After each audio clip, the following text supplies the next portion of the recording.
আমরা যারা হোমিওপ্যাথিতে নতুন আসি, অনেকের উদ্দেশ্য থাকে আমি ডাক্তারি করব অথবা আমি সার্টিফিকেট অর্জন করব। যারা মূলত জাস্ট সার্টিফিকেট অর্জন করা পর্যন্তই থাকতে চান, তাদের জন্য আজকের ক্লাসে লাভ করতে পারবেন না, ক্লাস থেকে কিছু শিখতে পারবেন না। কিন্তু যারা প্র্যাকটিস করার উদ্দেশ্যে মানব সেবার জন্য একজন ভালো মানের চিকিৎসক হতে চান, তাদের জন্য হচ্ছে আজকের ক্লাসটা সহায়ক হবে। ইনশাআল্লাহ আজকের ক্লাসটা তাদের জন্য একটা টার্নিং পয়েন্ট হয়ে যেতে পারে। আমাদের আজকের ক্লাসের মূল বিষয়বস্তু হচ্ছে হোমিওপ্যাথির বেশ কিছু টিপস, গোপন টিপস, যে টিপসগুলো আমাদের জানাটা প্রয়োজন। আসলে সফলতা জিনিসটা কি, আমরা চিকিৎসক হিসেবে আমাদের সফলতাটা কি। মহাত্মা হ্যানিম্যান যখন হোমিওপ্যাথি আবিষ্কার করলেন, তখন হ্যানিম্যান আমাদেরকে জানালেন যে এখন কোনো হাগডাকপূর্ণ কথায় নয়, এখন চিকিৎসা পদ্ধতি আবিষ্কৃত হয়েছে, এখন তোমাদের কাজ হচ্ছে এই পদ্ধতির নিয়মকানুনগুলো জানা এবং সেই অনুযায়ী রোগীকে সুস্থতার দিকে নিয়ে যাওয়া। ডাক্তার হেডিং আমাদের জানাচ্ছেন যে হোমিওপ্যাথি এখন হচ্ছে গাছের ঝুলন্ত পাকা ফল, তোমরা পারবে আর খাবে। কীরকম? ম্যাটেরিয়া আছে আমাদের হাতের নাগালে, অর্গানন আছে আমাদের হাতের নাগালে, রেপার্টরি আছে আমাদের হাতের নাগালে, ক্রনিক ডিজিজ আছে আমাদের হাতের নাগালে, আমাদের হাতের পাশে সব রয়েছে। এখন যদি আমরা সেই জিনিসগুলো ব্যবহার করার টেকনিক জানি, তাহলে সেইগুলো আমরা সুন্দরভাবে ব্যবহার করতে পারবো। আমাদের হাতের নাগালে সবার বই আছে অবশ্যই। আমরা যেহেতু হোমিওপ্যাথি প্র্যাকটিস করার জন্য এসেছি, আমরা বই কিনেছি অনেক, কিন্তু শুধুমাত্র বই কিনে একজন ভালো ডাক্তার হওয়া সম্ভব না। ভালো ডাক্তার যদি হতে চাই আমরা, তাহলে অবশ্যই ভালো একজনের সংস্পর্শে থাকতে হবে। আমাদের ভেতরটা যতদিন পরিষ্কার পরিচ্ছন্ন না হবে, ততদিন পর্যন্ত আমাদের এই হোমিওপ্যাথিটা আমাদের ভেতরে আসবে না। তাহলে আমাদের সর্বাগ্রে কি করতে হবে? নিজেকে পরিশুদ্ধ করতে হবে, ভালো একজন মানুষ হতে হবে। ডাক্তার কেন কিন্তু বলেছেন যে চিকিৎসকের শুধুমাত্র দুইটা চোখ থাকলে হবে না, আরেকটা চোখ থাকতে হবে, সেটা হলো অন্তর্দৃষ্টি, ইনটুইশন। এই অন্তর্দৃষ্টিটা একদিন দুই দিনে হবে না, এটা আমাদেরকে অর্জন করতে হবে, সকল ভালো দিকের সমন্বয়ে অর্জন করতে হবে। তাহলে জীবনী শক্তি সম্পর্কে জানার জন্য অর্গাননের 1 থেকে 70 পর্যন্ত আমাদেরকে পড়তে হবে। এটি কিন্তু ম্যাটেরিয়া আমাদের শেখাবে না।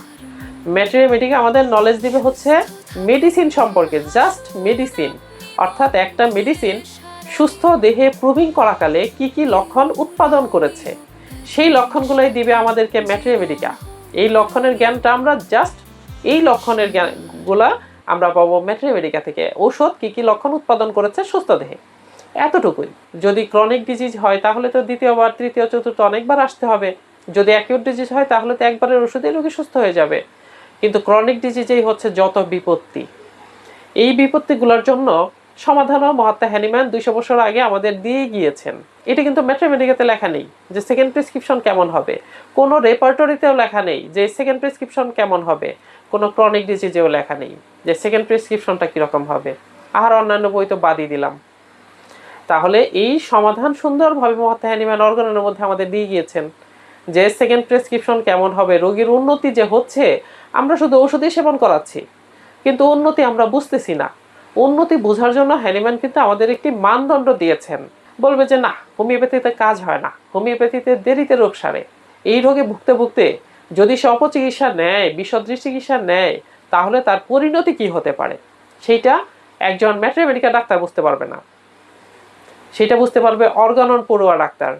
যে ডাক্তার অর্গানন বুঝেন এবং সেটা তাত্ত্বিকভাবে প্রয়োগও করতে পারেন, তিনি বুঝতে পারবেন যে তার এই সিমটমগুলো এরকম অবস্থায় থাকতে থাকতে কোন পর্যায়ে যেতে পারে।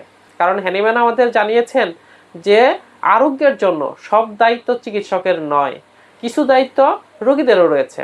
রোগীদের দায়িত্ব কি? চিকিৎসক যে বিধিনিষেধগুলো বলবেন সেগুলো অবশ্যই রোগীদের পালন করতে হবে, যেটা নিষেধ করবেন সেটা থেকে দূরে থাকতে হবে, আর যেগুলা করতে বলবেন সেটা অবশ্যই পালন করে চলতে হবে। নচেত সেই রোগীর সুস্থতা কখনোই অর্জিত হবে না।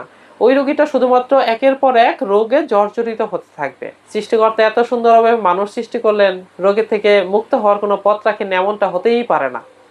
এবং কোন ব্যাধিটা আরোগ্যযোগ্য, আরোগ্য হওয়ার মতো, সব ব্যাধি কি আরোগ্য হওয়ার মতো? সব ব্যাধি কি হোমিওপ্যাথিক চিকিৎসা ভালো হবে? এটাও তো চিকিৎসকের মাথায় থাকতে হবে, কোন ব্যাধিটা আরোগ্য হওয়ার মতো আর কোন ব্যাধিটা আরোগ্য হওয়ার মতো না, সেটা চিকিৎসকের জানতে হবে।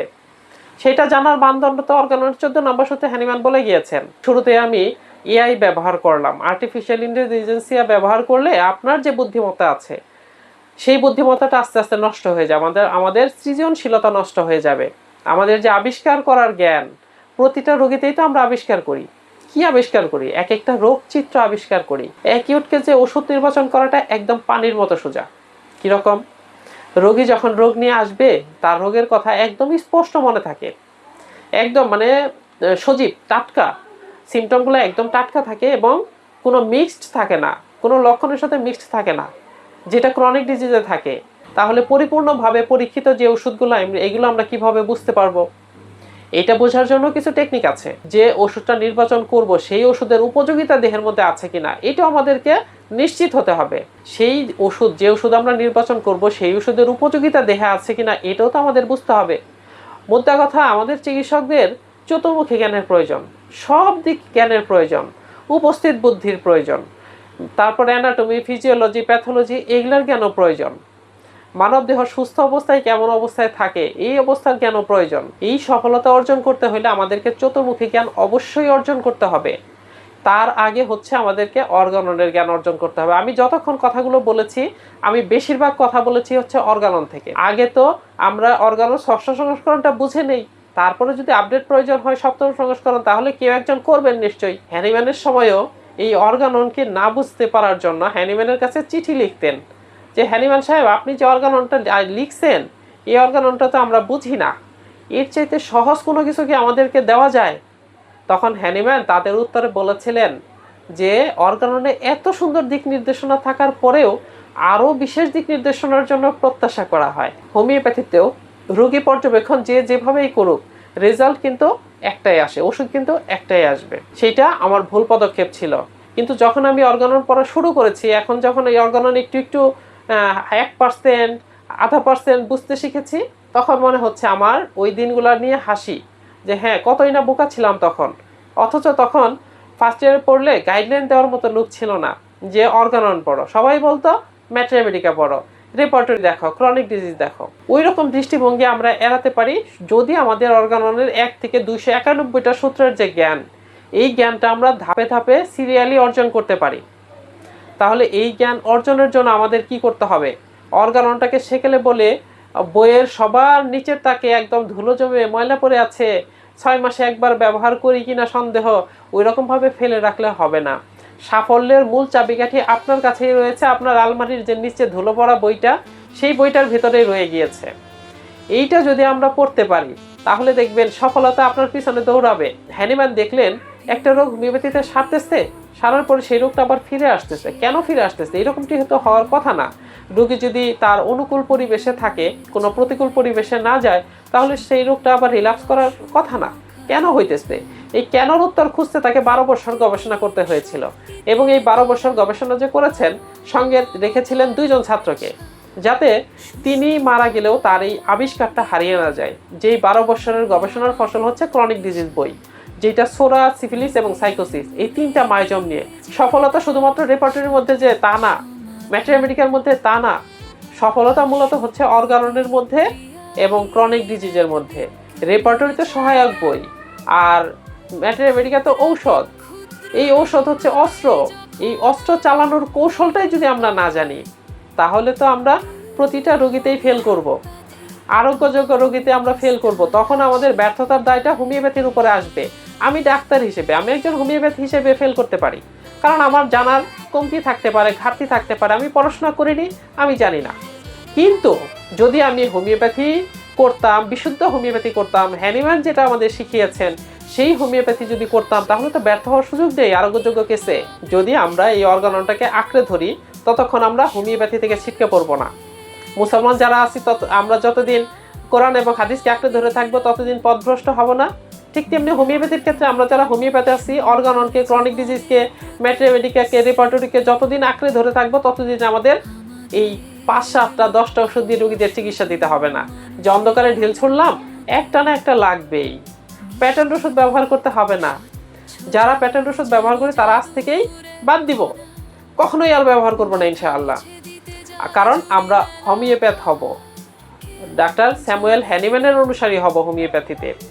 তাহলে আমাদের পথভ্রষ্ট হওয়ার কোনো সুযোগ থাকবে না। তো যেমন আজকের আলোচনাটা পুরো অর্গানন সামনে নিয়ে আসলে আলোচনা করাটা খুব বিপজ্জনক এবং খুব চ্যালেঞ্জিং একটা ব্যাপার। যদিও যিনি বক্তা ছিলেন তিনি অসাধারণ কলা কৌশলে বিষয়টি উপস্থাপনা করেছেন এবং আমাদের যে কলা কৌশল আমাদের চিকিৎসা দেওয়ার ক্ষেত্রে অর্গানন ভিত্তিক এই আলোচনাটা নিয়ে আসছেন। কিন্তু আমাকে বললে আমি এত বড় ক্যানভাসে আমি লেকচার দিতে রাজি হতাম না। আশা করি আল্লাহর মেহেরবানিতে সবাই ভালো আছেন। আমাদের আজকের ক্লাসটি সঞ্চালিকার দায়িত্বে আমি ডক্টর খাদিজা আক্তার মায়া, আর ক্লাসটি সার্বিক পরিচালনার দায়িত্বে আছেন লোসেন পোটেন্সি গ্রুপের পরিচালক ডক্টর আব্দুর রাহিম সাহেব। আমাদের আজকের ক্লাসের বিষয় হোমিওপ্যাথিক চিকিৎসায় সাফল্যের গোপন কিছু টিপস। আলোচনায় থাকবে আমাদের অত্যন্ত প্রিয় একজন এবং স্বনামধন্য চিকিৎসক, লেখক ও গবেষক জনাব ডক্টর গোলাম রব্বানী স্যার। তিনি pure homeopathic learning and chamber management কোর্সে উদ্যোক্তা ও প্রশিক্ষক। স্যারকে সবার পক্ষ থেকে অনেক অনেক শুভেচ্ছা ও অভিনন্দন রইল। আমরা প্রথমে ক্লাসটি কোরআন তেলাওয়াত দিয়ে শুরু করব, আর পবিত্র কোরআন তেলাওয়াত করবেন ডক্টর ওমর ফারুক। প্লিজ ওমর ফারুক, আপনি শুরু করুন। আসসালামু আলাইকুম ওয়া রাহমাতুল্লাহি ওয়া বারাকাতুহু। আউযু বিল্লাহি মিনাশ শাইতানির রাজীম। বিসমিল্লাহির রাহমানির রাহিম। ইয়া আইয়ুহাল্লাযীনা আমানু يا أيها الذين آمنوا إذا قمتم إلى الصلاة فاغسلوا وجوهكم وأيديكم إلى المرافق وامسحوا برؤوسكم وأرجلكم إلى الكعبين وإن كنتم جنوبا فاطهروا وإن كنتم مرضى أو على سفر أو جاء أحدكم منكم من الغائط أو لامستم النساء فلم تجدوا ماء فتيمموا صعيدا طيبا فامسحوا بوجوهكم وأيديكم منه ما يريد الله ليجعل عليكم من حرج ولكن يريد ليطهركم وليتم نعمته عليكم لعلكم تشكرون। ধন্যবাদ ডক্টর ওমর ফারুককে এত সুন্দর কোরআন তেলাওয়াত এবং তরজমা করার জন্য। আমরা এখন ক্লাসের মূল আলোচনায় চলে যাব। আমাদের সম্মানিত স্যার যদি প্রস্তুত থাকেন, স্যারকে অনুরোধ করা গেল, স্যার আপনি ক্লাসটি শুরু করতে পারেন। প্লিজ স্যার, আপনি শুরু করুন। আসসালামু আলাইকুম ওয়া রাহমাতুল্লাহ। আউযু বিল্লাহি মিনাশ শাইতানির রাজিম। বিসমিল্লাহির রহমানির রহিম। আমাদের ডোজ অ্যান্ড পটেন্সি গ্রুপের আজকের যে ক্লাসের আয়োজন তা হচ্ছে মূলত যারা স্টার্টিং করতে চাচ্ছেন, হোমিওপ্যাথি শুরু করতে চাচ্ছেন, বিগিনারদের জন্য, নতুনদের জন্য। আমরা যারা কলেজ থেকে পাশ করে বের হই হোমিওপ্যাথি প্র্যাকটিস করার জন্য উদ্দেশ্যে, আমরা হোমিওপ্যাথি নিয়ে হোমিওপ্যাথি শেখার জন্য, জানার জন্য, বোঝার জন্য প্রয়োজনীয় আলোচনা করব। আর আপনাদের যদি কারো কোনো প্রশ্ন থাকে, আমার কোনো লেকচার বা কোনো কথা যদি বুঝতে না পারেন, তাহলে ক্লাস শেষে একে একে মায়া ম্যাডাম প্রশ্ন করতে বলবেন। তখন আপনারা হ্যান্ড রাইজ করবেন এবং প্রশ্ন করবেন। ইনশাআল্লাহ আমি উত্তর দেওয়ার জন্য চেষ্টা করব। আমরা যারা হোমিওপ্যাথিতে নতুন আসি, অনেকের উদ্দেশ্য থাকে আমি ডাক্তারি করব অথবা আমি সার্টিফিকেট অর্জন করব। যারা মূলত জাস্ট সার্টিফিকেট অর্জন করা পর্যন্তই থাকতে চান, তাদের জন্য আজকের ক্লাসে লাভ করতে পারবেন না, ক্লাস থেকে কিছু শিখতে পারবেন না। কিন্তু যারা প্র্যাকটিস করার উদ্দেশ্যে মানব সেবার জন্য একজন ভালো মানের চিকিৎসক হতে চান, তাদের জন্য হচ্ছে আজকের ক্লাসটা সহায়ক হবে। ইনশাআল্লাহ আজকের ক্লাসটা তাদের জন্য একটা টার্নিং পয়েন্ট হয়ে যেতে পারে। আমাদের মানব জীবনে চলার পথে কোন বিষয়টা, কোন জিনিসটা আমাদের টার্নিং পয়েন্ট হয়ে যাবে সেটা কিন্তু আমরা নিজেও জানি না।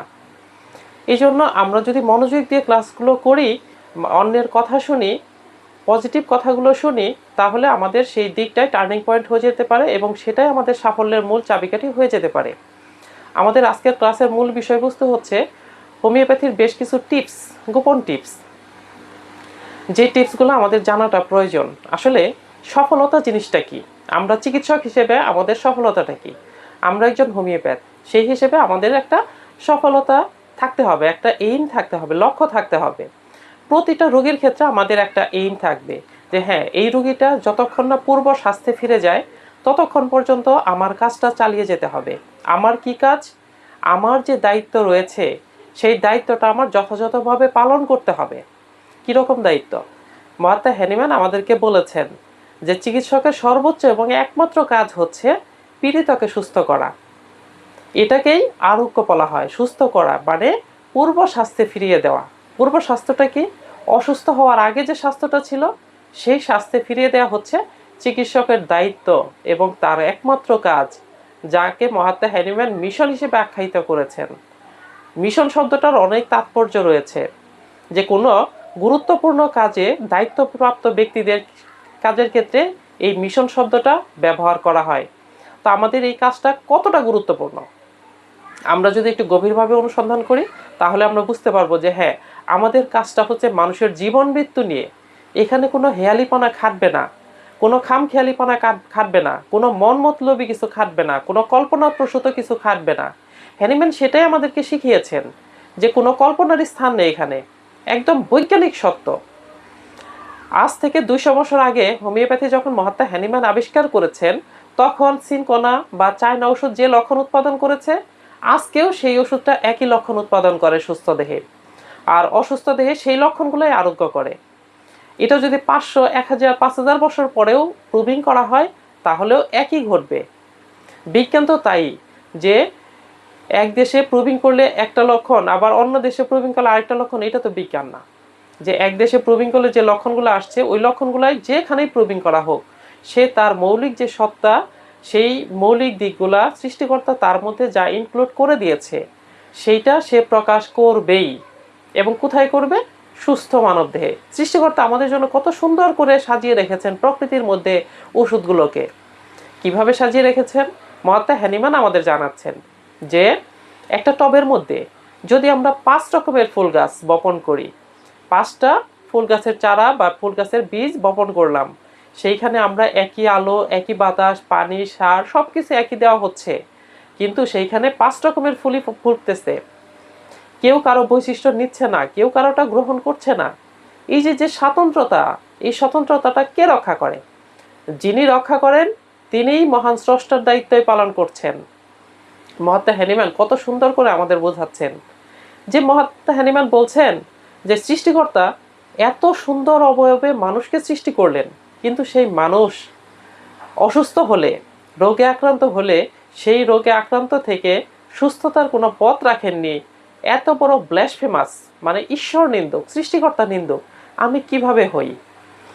যখনই মহাত্মা হ্যানিম্যান এটা বলতেছেন, আবার যখনই আমি এই চিন্তাটা করলাম তখনই এই পাপাচার থেকে মুক্ত হওয়ার জন্য, অর্থাৎ ঈশ্বর নিন্দক তো হওয়া যাবে না, সৃষ্টিকর্তাকে তো নিন্দা করা যাবে না, তাহলে এই পাপাচার থেকে মুক্ত হওয়ার জন্য আমি খোঁজা, অনুসন্ধান করা আরম্ভ করলাম। এবং অনুসন্ধান করে তিনি এই হোমিওপ্যাথি আবিষ্কার করলেন। যখন চারপাশে ছিল চিকিৎসা বিজ্ঞান আবিষ্কার আর হিড়িক পড়েছিল যে কে কোন চিকিৎসা পদ্ধতি আবিষ্কার করতে পারে, মহাত্মা হ্যানিম্যান যখন হোমিওপ্যাথি আবিষ্কার করলেন তখন হ্যানিম্যান আমাদেরকে জানালেন যে এখন কোনো হাগডাকপূর্ণ কথায় নয়, এখন চিকিৎসা পদ্ধতি আবিষ্কৃত হয়েছে, এখন তোমাদের কাজ হচ্ছে এই পদ্ধতির নিয়মকানুনগুলো জানা এবং সেই অনুযায়ী রোগীকে সুস্থতার দিকে নিয়ে যাওয়া। তাহলে এই নিয়মকানুনগুলো আমাদের জানতে হবে। যেহেতু চিকিৎসা পদ্ধতি আবিষ্কার হয়েছে এখন কোনো পদ্ধতি আবিষ্কার করার প্রয়োজন নেই। ডাক্তার হেডিং আমাদের জানাচ্ছেন যে হোমিওপ্যাথি এখন হচ্ছে গাছে ঝুলন্ত পাকা ফল, তোমরা পারবে আর খাবে। কীরকম? ম্যাট্রিয়ামেডিকা আছে আমাদের হাতের নাগালে, অর্গানন আছে আমাদের হাতের নাগালে, রেপার্টরি আছে আমাদের হাতের নাগালে, ক্রনিক ডিজিজ আছে আমাদের হাতের নাগালে, আমাদের হাতের পাশে সব রয়েছে।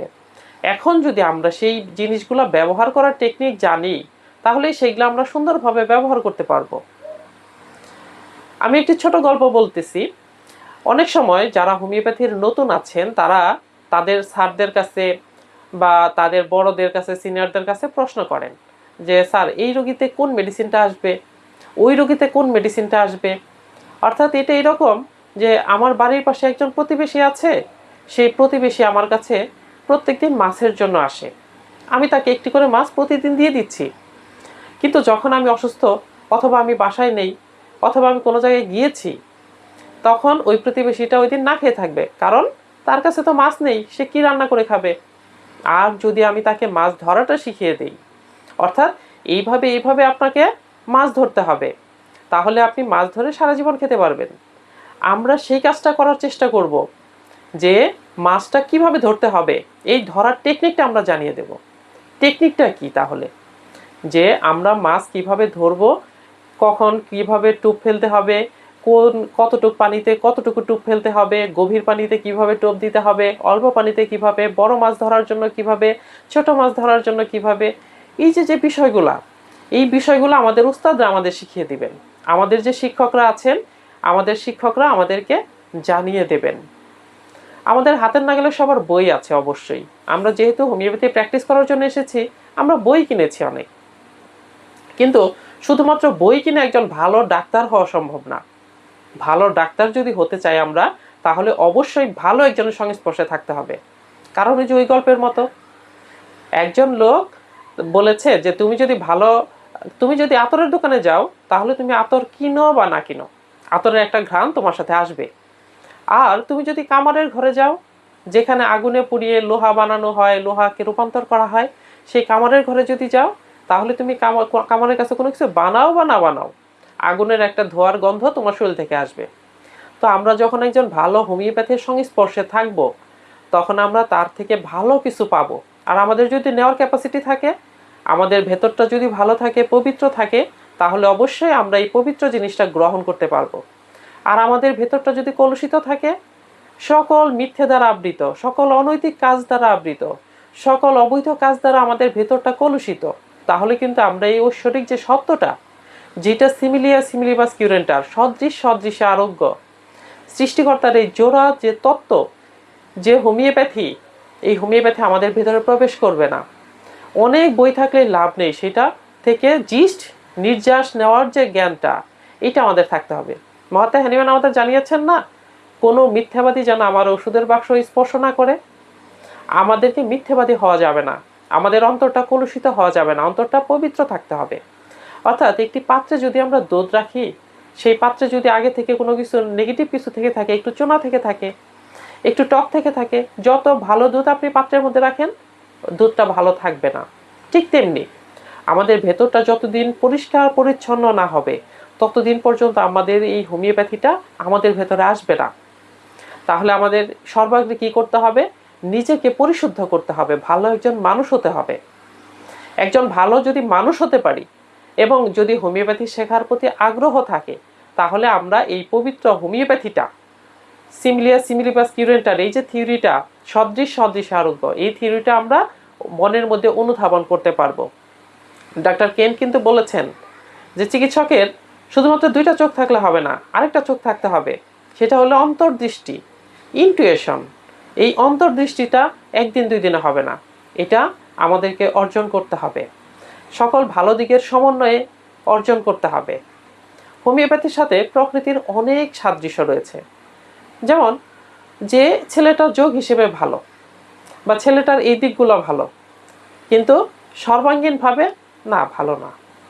একটা দিক ভালো হলে ভালো, এটা ভালো না। কিন্তু হোমিওপ্যাথিতেও একটা লক্ষণ নিয়ে আমরা চিকিৎসা করব, তাহলে কিন্তু সেটা হোমিওপ্যাথিক চিকিৎসা হলো না, সেটা হ্যানিম্যানের যে অর্গাননের 7 নম্বর সূত্রের আঙ্গিকে বলা হয়েছে না, যে এক লক্ষণ বিশিষ্ট চিকিৎসা প্রণালী লাক্ষণিক চিকিৎসা নামের কলঙ্ক।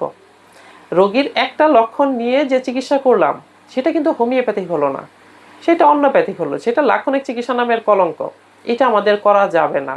আমাদের কি করতে হবে, রোগীর যে টোটালিটি অফ সিমটম কি, রোগীর সর্বাঙ্গীন লক্ষণ সমষ্টি, হাত পা মাথা বুক পিঠ চুল পেট মন মানসিক অবস্থা আন্তরিক ইচ্ছা অনিচ্ছা টয়লেট প্রস্রাব অবস্থা, মহিলা হলে মিনিস্ট্রেশন সংক্রান্ত, পুরুষ হলে সেক্সুয়াল সংক্রান্ত, এইগুলা যাবতীয় যা যা লক্ষণ আছে সব লক্ষণ নিয়ে কেস টেকিং করে তারপরে হচ্ছে একটা ওষুধ নির্বাচন করতে হবে। এটা হলো প্রকৃত হোমিওপ্যাথির পথ। আর এই পথটা অর্জনের জন্য যে কৌশলগুলা, সেই কৌশল কিন্তু সুন্দরভাবে দেওয়া রয়েছে। ম্যাট্রে মেডিকা, আমরা যদি শুধুমাত্র ম্যাট্রে মেডিকা ডাক্তার হই তাহলে আমরা মিসগাইড হব। কেন মিসগাইড হব? আমাদের কাছে যখন রুগী আসার পর যখন রুগীটা দেখবো যে মোটা থলথলে, তাহলে আমাদের মাথায় কয়েকটা মেডিসিনের চলে আসতে পারে। রুগী আসলো মেজাজ এইরকম, রুগী আসলো মিষ্টি পছন্দ, রুগী আসলো ঘাম বেশি, এরকম যদি আমরা একটা দিক বিশিষ্ট চিন্তা করি তাহলে কিন্তু আমরা পথভ্রষ্ট হয়ে গেলাম। অর্গাননের 6 নম্বর সূত্রের আঙ্গিকে আমরা হয়ে গেলাম প্রিজুডিস, সংস্কারযুক্ত। আর আমাদেরকে হতে হবে কি আনপ্রিজুডিস, সংস্কার মুক্ত, অর্থাৎ জিরো পর্যায়ে থাকতে হবে। একদম জিরো পর্যায়ে, নেগেটিভ পর্যায়ে থাকা যাবে না। আমরা একটা সংস্কারে আবদ্ধ, তাহলে আমরা নেগেটিভ দিকে চলে গেলাম, বা আমরা একটু বায়াসড হয়ে গেলাম, আর একটু বায়াসড হইলাম, রোগীর কথায় আমরা এক দিক বিশিষ্ট চলে গেলাম, এটা আমরা পথভ্রষ্ট হলাম। আমাদেরকে একদম সংস্কার মুক্ত হয়ে চিন্তা ভাবনা করতে হবে। কেমন? রোগী আসলো, আমাদের কোনো ওষুধের চিত্রটা আমরা মাথায় আনবো না, রোগীর সমস্ত সিমটম সমস্ত লক্ষণ আমরা নিব। এই যে সিমটম নেওয়ার কৌশলটা, এটাও অর্গাননে সুন্দরভাবে বলা আছে। 83 থেকে 104 পর্যন্ত রোগী পর্যবেক্ষণ আমরা কিভাবে করব। হোমিওপ্যাথিতে মূলত পর্যবেক্ষণটা হচ্ছে সবচাইতে বেশি গুরুত্বপূর্ণ। পর্যবেক্ষণ কৌশলটা জানা সবচাইতে বেশি গুরুত্বপূর্ণ, কারণ আমাদের বেশিরভাগই হচ্ছে পর্যবেক্ষণের উপরে। কীরকম? 1 থেকে 70 নম্বর সূত্র পর্যন্ত হ্যানিম্যান জীবনী শক্তি পর্যবেক্ষণ নিয়ে অনেক কথা বলেছেন, যে জীবনী শক্তি কি এটা আমাদের চিনতে হবে। আমরা যারা হোমিওপ্যাথি প্র্যাকটিস করতে চাচ্ছি তাদেরকে অবশ্যই জীবনী শক্তিকে চিনতে হবে, জীবনী শক্তির ভাষাটা চিনতে হবে। জীবনী শক্তির ভাষা হচ্ছে সিমটম বা লক্ষণ। এর ভাষাটা যদি আমরা চিনতে পারি তাহলে আমাদের জন্য লক্ষণ নেওয়াটা, লক্ষণ বুঝাটা, লক্ষণটা কোনটা peculiar, rare, uncommon, singular, general, কোনটা কোন লক্ষণ, এটা বোঝাটা সহজ হবে। যেটা সম্পর্কে আরো বিস্তারিত আমরা পাবো অর্গাননের 153 নম্বর সূত্রে। তাহলে এই জীবনী শক্তি সম্পর্কে জানার জন্য অর্গাননের 1 থেকে 70 পর্যন্ত আমাদেরকে পড়তে হবে। এটি কিন্তু ম্যাট্রে মেডিকা আমাদের শেখাবে না। ম্যাট্রে মেডিকা আমাদের নলেজ দিবে হচ্ছে মেডিসিন সম্পর্কে, জাস্ট মেডিসিন, অর্থাৎ একটা মেডিসিন সুস্থ দেহে প্রুভিং করাকালে কি কি লক্ষণ উৎপাদন করেছে সেই লক্ষণগুলোই দিবে আমাদেরকে ম্যাট্রে মেডিকা। এই লক্ষণের জ্ঞানটা আমরা জাস্ট, এই লক্ষণের জ্ঞানগুলা আমরা পাবো ম্যাট্রে মেডিকা থেকে। ঔষধ কি কি লক্ষণ উৎপাদন করেছে সুস্থ দেহে, এতটুকুই। কিন্তু হ্যানিম্যান যে আমাদের বলেছেন যে চিকিৎসকের সফল হওয়ার জন্য 6টা দিকের কথা বলেছেন। 6টা দিক। প্রথমে কি? নলেজ অফ ডিজিজ, অর্থাৎ রোগ সম্পর্কে জ্ঞান। এখানে রোগ হচ্ছে সিমটম বা লক্ষণ। এই লক্ষণ সম্পর্কে আমাদের জ্ঞান থাকতে হবে। লক্ষণটা আসলে কি? রোগ যে হয় সেই রোগটা মানব দেহের ভেতরে হচ্ছে। একটা রোগ হওয়ার জন্য 2টা জিনিস আবশ্যক আমরা জেনেছি। কীরকম? যে রোগে আমরা আক্রান্ত হব বা যে ভাইরাসে আক্রান্ত হব সেই ভাইরাসের প্রতি আগ্রহ, অর্থাৎ আমাদের যে জীবনী শক্তির কথা বলেছি সেই জীবনী শক্তিতে চাহিদা থাকতে হবে সেই ভাইরাসের প্রতি, অর্থাৎ নেগেটিভ একটা ফোর্সের প্রতি আমাদের জীবনী শক্তির যদি চাহিদা থাকে, এইটা একটা দিক। আর হচ্ছে সেই ভাইরাসটা, যে ভাইরাসে আক্রান্ত হব সেই ভাইরাসটা আমাদের পাশে উপস্থিত আছে। এই 2টার সফল সমন্বয় যখন ঘটবে তখন আমরা সেই রোগে আক্রান্ত হব। জীবনী শক্তি সেই রোগে আক্রান্ত হয়েছে। আক্রান্ত হওয়ার পর জীবনী শক্তি কতটা বুদ্ধিমান যে সে আক্রান্ত হওয়ার পর সেটা রোগ থেকে বাঁচার জন্য আমাদের দেহের মধ্যে, দেহ থেকে কষ্টটা দূর করার জন্য সিমটম প্রকাশ করে, লক্ষণ প্রকাশ করে যে আমি এই রোগে আক্রান্ত হয়েছি, আমি এই সিমটম ম্যাট্রে মেডিকার কোন ওষুধ সুস্থ দেহ উৎপাদন করেছে সেই ওষুধটা আমাকে দাও। সেটা 2টা লক্ষণের মাধ্যমে প্রকাশ করতে পারে, একটা লক্ষণের মাধ্যমে করতে পারে যদি সেই একটা লক্ষণ টোটালিটির কেন্দ্রবিন্দু হয়, একদম মূল কেন্দ্রবিন্দু যদি একটা লক্ষণ হয়, অথবা 2টা বা 3টা লক্ষণ। ডাক্তার হেরিং যেমন বলেছেন একটি আসনের 3টি পায়ে যথেষ্ট আসনটিকে দণ্ডায়মান করার জন্য, ঠিক তেমনি একটা রোগীলিপিকে পরিপূর্ণ করার জন্য 3টা পিকুলিয়ার লক্ষণ যথেষ্ট। যদি আমরা রোগীতে 3টা পিকুলিয়ার লক্ষণও পাই এবং সেই 3টা পিকুলিয়ার লক্ষণ ম্যাট্রিমেডিকা কোন ওষুধ সুস্থ দেহে উৎপাদন করেছে সেই ওষুধটা আমাদেরকে দিতে হবে। এই যে দেওয়ার যে বিষয়টা, এই সম্পর্কে অর্গাননে বলা আছে যে এটা আমরা কিভাবে নির্বাচন করব। এই ওষুধ সম্পর্কে আমাদের ম্যাট্রিমেডিকা, রোগ সম্পর্কে অর্গানন, তারপরে হচ্ছে রোগের ওষুধ সদৃশভাবে যে নির্বাচন করার জ্ঞান, অর্থাৎ কেস টেকিং করে রেপার্টোরাইজিং যে করাটা, ওষুধ সদৃশভাবে নির্বাচন করার, সিমিলিমাম করার এই জ্ঞানটা আমাদেরকে অর্গানন দেবে, কিন্তু ম্যাট্রিমেডিকা দেবে না। ম্যাট্রিমেডিকা তো ওষুধ সম্পর্কে জ্ঞান, যেটা 1 নম্বরে হচ্ছে রোগ সম্পর্কে জ্ঞান, তারপরে হচ্ছে নলেজ অফ মেডিসিন, ওষুধ সম্পর্কে জ্ঞান, এরপরে হচ্ছে ওষুধ সদৃশভাবে নির্বাচন করার জ্ঞান, যে কিভাবে আমরা সঠিক ওষুধটা নির্বাচন করব এই রোগীর জন্য। আমার সামনে যে রোগীটা এসেছে সেই রোগীর জন্য ওষুধটা, যে সদৃশ ওষুধ, সেই ওষুধটা আমরা কিভাবে নির্বাচন করব এই সম্পর্কে জ্ঞান।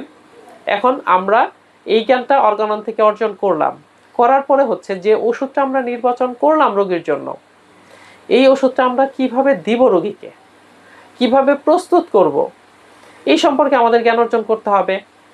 যেমন ওষুধের প্রস্তুত ও মাত্রা, ওষুধ কিভাবে প্রস্তুত করব, আমাদের কাছে যে লিকুইড ফর্মটা রয়েছে সেটা থেকে ডাইরেক্ট দিয়ে দিব না আরও সূক্ষ্ম করব, কিভাবে সূক্ষ্ম করব, এই যে টেকনিকগুলা, এইগুলো আমাদের জানতে হবে। তারপরে হচ্ছে মাত্রা, রোগীকে কত শক্তিতে দিলাম এটা একটা, তারপরে হচ্ছে মাত্রা, কিভাবে আমরা ডোজটা নির্ণয় করব, অ্যাকিউট ডিজিজে কিভাবে ডোজ নির্ণয় করব, ক্রনিক ডিজিজে কিভাবে ডোজ নির্ণয় করব, এই সম্পর্কে আমাদের জ্ঞান থাকতে হবে। তারপর ওষুধটা প্রয়োগ করলাম, করার পরে হচ্ছে পুনঃপ্রয়োগ সম্পর্কে, রিপিটেশন, অর্থাৎ এই ওষুধটার পরবর্তীতে যখন রোগী আসবে, যদি ক্রনিক ডিজিজ হয় তাহলে তো দ্বিতীয়বার, তৃতীয়, চতুর্থ অনেকবার আসতে হবে। যদি অ্যাকিউট ডিজিজ হয় তাহলে তো একবারের ওষুধে রোগী সুস্থ হয়ে যাবে। কিন্তু ক্রনিক ডিজিজেই হচ্ছে যত বিপত্তি। এই বিপত্তিগুলোর জন্য সমাধানও মহাত্মা হ্যানিম্যান 200 বছর আগে আমাদের দিয়ে গিয়েছেন। তাহলে এই পুনঃপ্রয়োগটা কেমন হবে, সেকেন্ড প্রেসক্রিপশনটা কেমন হবে, এই টোটাল বিষয় আমাদের টেকনিকগুলো জানতে হবে। এটা কিন্তু ম্যাট্রিমেডিকাতে লেখা নেই যে সেকেন্ড প্রেসক্রিপশন কেমন হবে, কোনো রেপার্টরিতেও লেখা নেই যে সেকেন্ড প্রেসক্রিপশন কেমন হবে, কোনো ক্রনিক ডিজিজেও লেখা নেই যে সেকেন্ড প্রেসক্রিপশনটা কীরকম হবে, আর অন্যান্য বই তো বাদই দিলাম। তাহলে এই সমাধান সুন্দরভাবে মহাত্মা হ্যানিম্যান অর্গাননের মধ্যে আমাদের দিয়ে গিয়েছেন যে সেকেন্ড প্রেসক্রিপশন কেমন হবে। রোগীর উন্নতি যে হচ্ছে, আমরা শুধু ওষুধই সেবন করাচ্ছি কিন্তু উন্নতি আমরা বুঝতেছি না। উন্নতি বোঝার জন্য হ্যানিম্যান কিন্তু আমাদের একটি মানদণ্ড দিয়েছেন, যেটা 253 নম্বরে সুন্দর করে মহাত্মা হ্যানিম্যান জানিয়ে দিয়েছেন, এবং এর পাদটিকাতেও সুন্দর করে বলেছেন যে ওষুধ সেবন করাচ্ছি, ওষুধটা কাজ করতেছে কিনা এটা আমাদের বুঝতে হবে।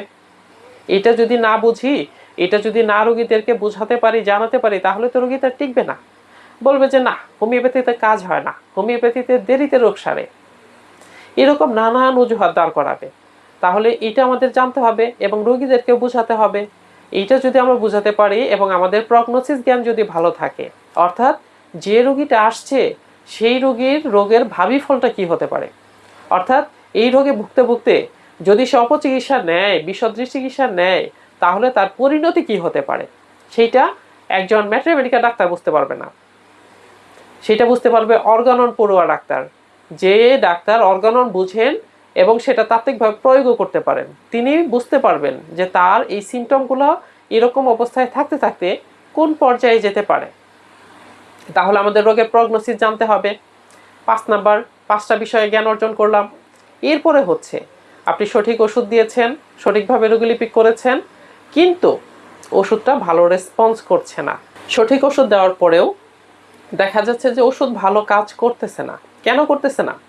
তাহলে আরোগ্য পথের যে বাধাটা, এই বাধাটা কি আসলে, এই বাধাটা সম্পর্কে আমাদেরকে জানতে হবে।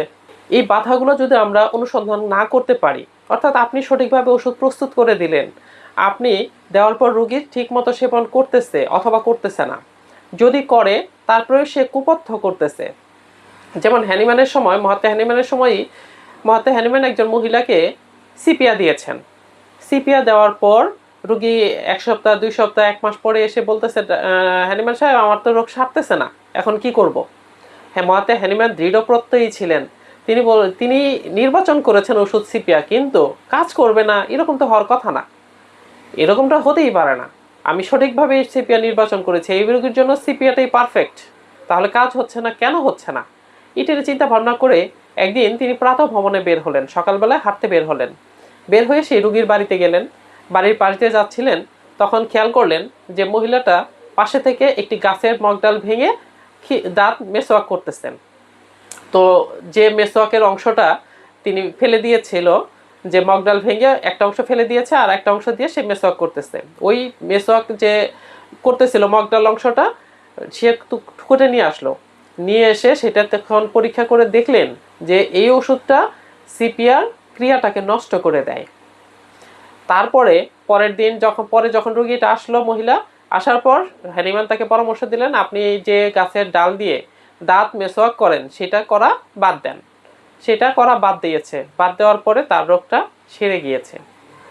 তাহলে দেখা যায় আরোগ্য পথে এটা একটা বাধা, এরকম আরো অনেকগুলো বাধা রয়েছে। সেই বাধাগুলো রোগীর পক্ষ থেকে হতে পারে, পারিপার্শ্বিক অবস্থা থেকে হতে পারে, এবং কুপথ্যের কারণে হতে পারে, যে কোনো কারণেই হতে পারে। চিকিৎসককে সেটা ফাইন্ড আউট করতে হবে, ফাইন্ড আউট করে সেটা রিমুভ করতে হবে, যে এই অভ্যাসটা আপনার ত্যাগ করতে হবে। কারণ হ্যানিম্যান আমাদের জানিয়েছেন যে আরোগ্যের জন্য সব দায়িত্ব চিকিৎসকের নয়, কিছু দায়িত্ব রোগীদেরও রয়েছে। রোগীদের দায়িত্ব কি? চিকিৎসক যে বিধিনিষেধগুলো বলবেন সেগুলো অবশ্যই রোগীদের পালন করতে হবে। যেটা নিষেধ করবেন সেটা থেকে দূরে থাকতে হবে, আর যেগুলা করতে বলবেন সেটা অবশ্যই পালন করে চলতে হবে। নচেত সেই রোগীর সুস্থতা কখনোই অর্জিত হবে না। ওই রোগীটা শুধুমাত্র একের পর এক রোগে জর্জরিত হতে থাকবে। তাহলে এই বিষয়গুলো আমাদেরকে মাথায় রেখে সেকেন্ড প্রেসক্রিপশন এবং আরোগ্যের বাধাগুলো আমাদের জানতে হবে। যদি বাধা না জানি তাহলে রোগীকে মাসের পর মাস শুধুমাত্র ওষুধই সেবন করিয়ে যাব, কিন্তু রোগীর সুস্থতা অর্জিত হবে না, যেটা আমাদের সফল হওয়ার মূল চাবিকাঠি। সফল হওয়া কি? রোগীকে পূর্ব স্বাস্থ্যে ফিরিয়ে দেওয়া। আমাদের হোমিওপ্যাথিতে রোগী যখন সুস্থ হবে প্রতিটা কেসেই আমরা সফলতা অর্জন করতে পারবো, রোগীদের মুখে হাসি ফোটাতে পারবো। কারণ মহাত্মা হ্যানিম্যান বলেছেন যে সৃষ্টিকর্তা এত সুন্দরভাবে মানুষ সৃষ্টি করলেন, রোগের থেকে মুক্ত হওয়ার কোনো পথ রাখেন, এমনটা হতেই পারে না। এবং কোন ব্যাধিটা আরোগ্যযোগ্য, আরোগ্য হওয়ার মতো? সব ব্যাধি কি আরোগ্য হওয়ার মতো? সব ব্যাধি কি হোমিওপ্যাথিক চিকিৎসা ভালো হবে? এটাও তো চিকিৎসকের মাথায় থাকতে হবে, কোন ব্যাধিটা আরোগ্য হওয়ার মতো আর কোন ব্যাধিটা আরোগ্য হওয়ার মতো না, সেটা চিকিৎসকের জানতে হবে। সেটা জানার মানদণ্ড তো অর্গানের 14 নম্বর সূত্রে হ্যানিম্যান বলে গিয়েছেন যে কোন ব্যাধিটা আরোগ্য হওয়ার মতো আর কোন ব্যাধিটা আরোগ্যযোগ্য না, সেইটা সম্পর্কে রোগীদেরকে সচেতন করতে হবে। যে ব্যাধি আরোগ্যযোগ্য নয় সেই ব্যাধি সম্পর্কে রোগীকে সরাসরি বলা যাবে না যে আপনার ব্যাধি এটা ভালো হবে না, এরকম ভাবে বলা যাবে না। তাহলে রোগীদের মনে একটা নেগেটিভ ইফেক্ট পড়বে এবং সেটা থেকেও রোগের উৎপত্তি হতে পারে, যেটা সম্পর্কেও হ্যানিম্যান অর্গানরে বলেছেন যে আমরা যদি একটা নেগেটিভ ফোর্স রোগীর মধ্যে প্রবেশ করিয়ে দেই তাহলে সেটা থেকে রোগের সূচনা হতে পারে। আবার কোনো রোগী তাকে যদি আমরা মিথ্যে আশ্বাস দিয়েও অভিনয় করে হলেও, ছলের মতো হলেও, চিকিৎসক যদি অভিনয় করে হলেও, মানসিক ব্যাধির ক্ষেত্রে সাধারণত ছলের ক্ষেত্রে ছল করা হয় রোগীদের সাথে একটু অভিনয়ের মাধ্যমে, যেটা কোনো খারাপ কাজে ব্যয় হবে না, রোগীর সুস্থতার জন্য ব্যয় হবে, সেটা করারকেও হ্যানিম্যান অনুমোদন দিয়েছেন।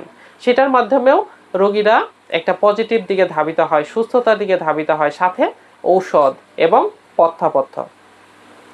এই বিষয়গুলো আমাদের মাথায় রাখতে হবে। তাহলে এই যে 6টা বিষয়, যে রোগ সম্পর্কে জ্ঞান আমাদের থাকতে হবে, নলেজ অফ ডিজিজ, তারপরে ওষুধ সম্পর্কে থাকতে হবে, নলেজ অফ মেডিসিন, রোগে ওষুধ সদৃশভাবে যে নির্বাচন করার জ্ঞান, অর্থাৎ সিমিলিমাম করার যে জ্ঞান, অ্যাপ্লিকেশন করার যে জ্ঞান, সেই জ্ঞানটা আমাদের থাকতে হবে। আর সেই ওষুধটা আমরা কিভাবে প্রস্তুত করব, কোন মাত্রায় দিব এবং শক্তিতে দিব, সেই বিষয়টা আমাদের জানতে হবে। তারপরে রোগী যখন দ্বিতীয়বার আসবে তখন আমরা সেকেন্ড প্রেসক্রিপশন কিভাবে করব, পুনঃপর্যবেক্ষণ কিভাবে করব, সেই সম্পর্কে আমাদের জানতে হবে। তারপরে হচ্ছে এত কিছু করার পরেও রোগীর সুস্থতা অর্জন হচ্ছে না, তাহলে আরোগ্যের পথে যে বাধাগুলো আছে সেই বাধাগুলো সম্পর্কে জানতে হবে। এই 6টা বিষয় সম্পর্কে আমাদের জ্ঞান অর্জন করতে হবে। এই 6টা বিষয় সম্পর্কে জ্ঞান অর্জনের জন্য শুধু ম্যাট্রিমেডিকা না, ম্যাট্রিমেডিকা হচ্ছে 2 নম্বরের জন্য, যে ঔষধ সম্পর্কে জানার জন্য। রেপার্টরি হচ্ছে বৃদ্ধ মানুষের জন্য, বয়স্ক মানুষের জন্য, যারা ওষুধের সংখ্যাটাকে কমিয়ে আনতে একটু স্মরণশক্তি কম থাকে তাদের ক্ষেত্রে। আমরা ইয়াং বয়সে ব্যবহার করতে পারি, কিন্তু সাধারণত সফটওয়্যার আমাদের সৃজনী ক্ষমতাটাকে নষ্ট করে দিতে পারে।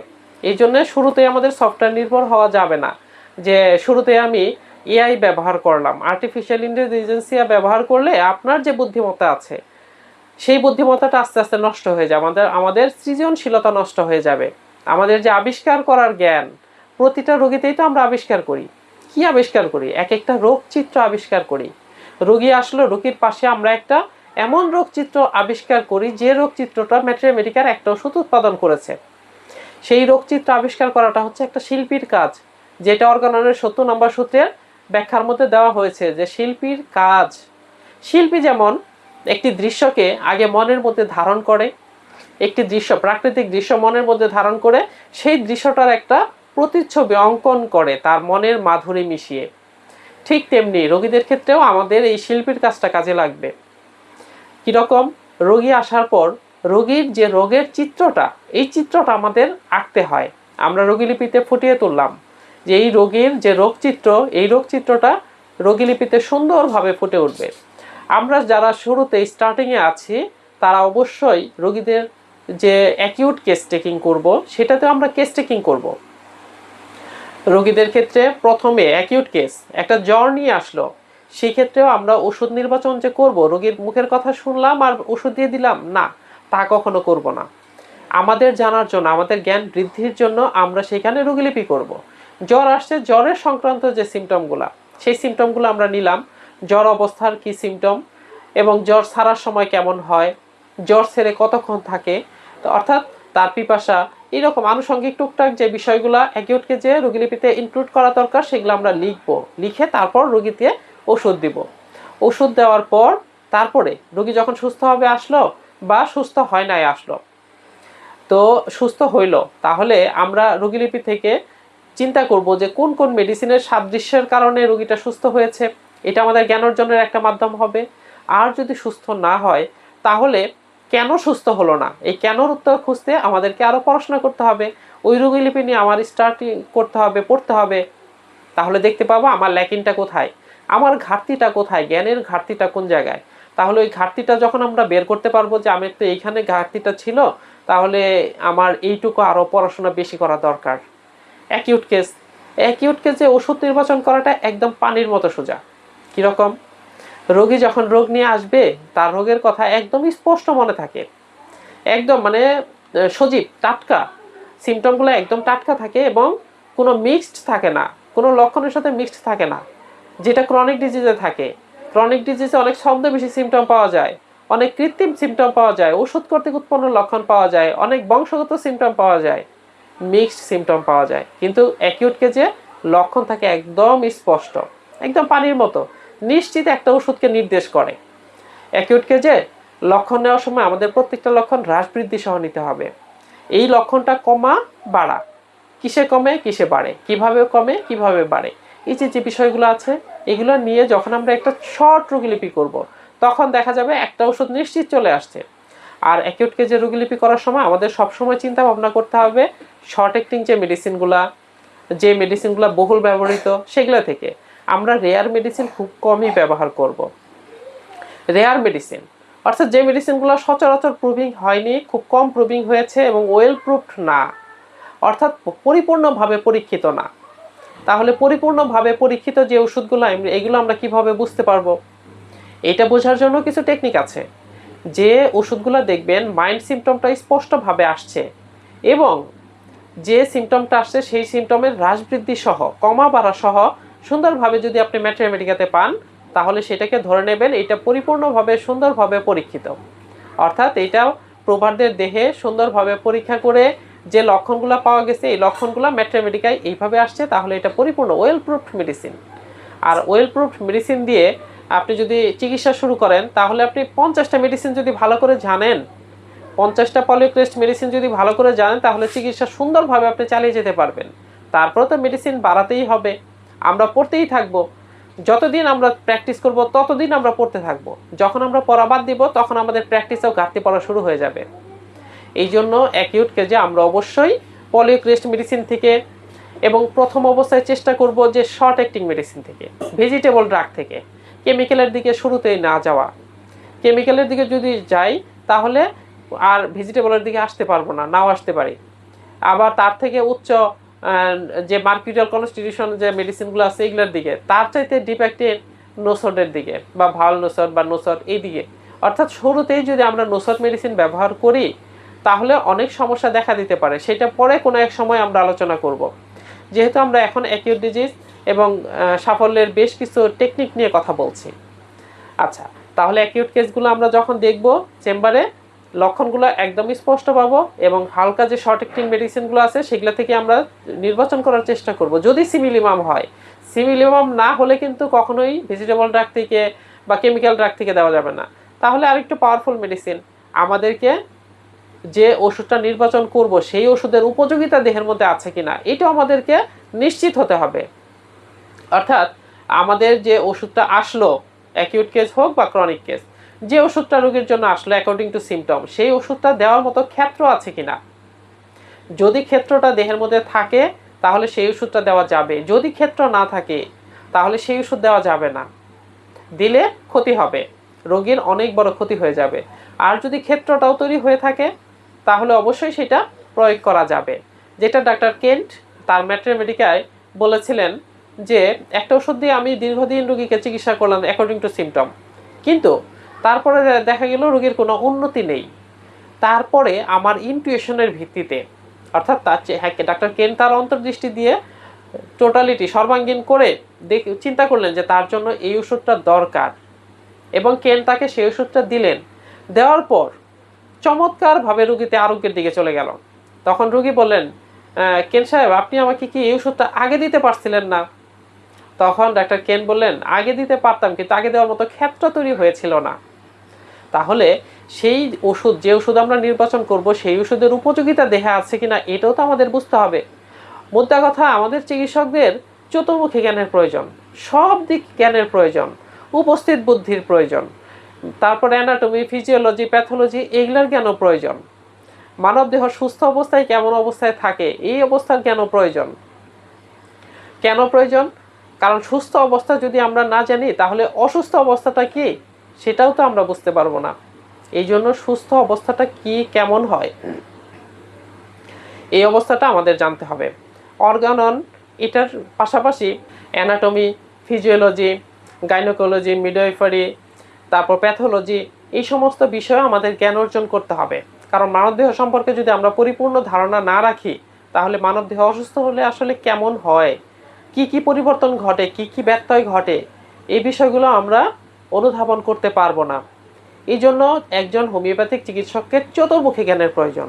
যেটা অন্যপ্যাথিক চিকিৎসকদের একটা দিক নিয়ে আছে, শুধুমাত্র সে একটা দিক নিয়ে আছে, সে মাথার দিক নিয়ে আসে, শুধুমাত্র নিউরোলজি নিয়ে আসে, বা নাক কান গলা অথবা কিডনি অথবা হাড় অথবা মেডিসিন যে কোনো একটা সাইট নিয়ে আসে। কিন্তু আমাদের হোমিওপ্যাথদেরকে আমরা যেহেতু সিমটমের, লক্ষণের চিকিৎসা করি, রোগীর যে সিমটম সেই সিমটমের এগেনস্টে আমরা ওষুধ নির্বাচন করি, সেহেতু আমাদেরকে তাহলে কীরকম জ্ঞানের প্রয়োজন আপনারা একটু চিন্তা করে দেখুন। তাদের চাইতে কত বেশি আমাদের পড়াশোনা করা দরকার, কিন্তু সেই পড়াশোনা আমরা করি না, আমাদের ঘাটতি রয়েছে। এই ঘাটতির কারণে আমরা আসলে একক ওষুধ নির্বাচন করতে পারি না। রোগীতে সফলতার জায়গায় বেফলতা, ব্যর্থতায় আমাদের বেশি আসে। এই সফলতা অর্জন করতে হলে আমাদেরকে চতুর্মুখী জ্ঞান অবশ্যই অর্জন করতে হবে। তার আগে হচ্ছে আমাদেরকে অর্গাননের জ্ঞান অর্জন করতে হবে। আমি যতক্ষণ কথাগুলো বলেছি আমি বেশিরভাগ কথা বলেছি হচ্ছে অর্গানন থেকে, কিন্তু আমাদের প্রচলিত শিক্ষা ব্যবস্থা অর্গাননটাকে সেকেলে বলা হয়, পুরনো বলা হয়, প্রাচীন বলা হয়, যে এটা কি কোরআন বা বাইবেল নাকি, যে এটা পরিবর্তন সংস্কার হয়তো না, অ্যানিম্যাল বেঁচে থাকলে এখন অনেক সংস্কার করতেন, এইরকম নানান কথা শুনতে হয়। আগে তো আমরা অর্গানন ষষ্ঠ সংস্করণটা বুঝে নেই, তারপরে যদি আপডেট প্রয়োজন হয় সপ্তম সংস্করণ, তাহলে কেউ একজন করবেন নিশ্চয়ই। 200 বছরে যদি করার মতো লোক থাকতেন তাহলে অবশ্যই করে ফেলতেন।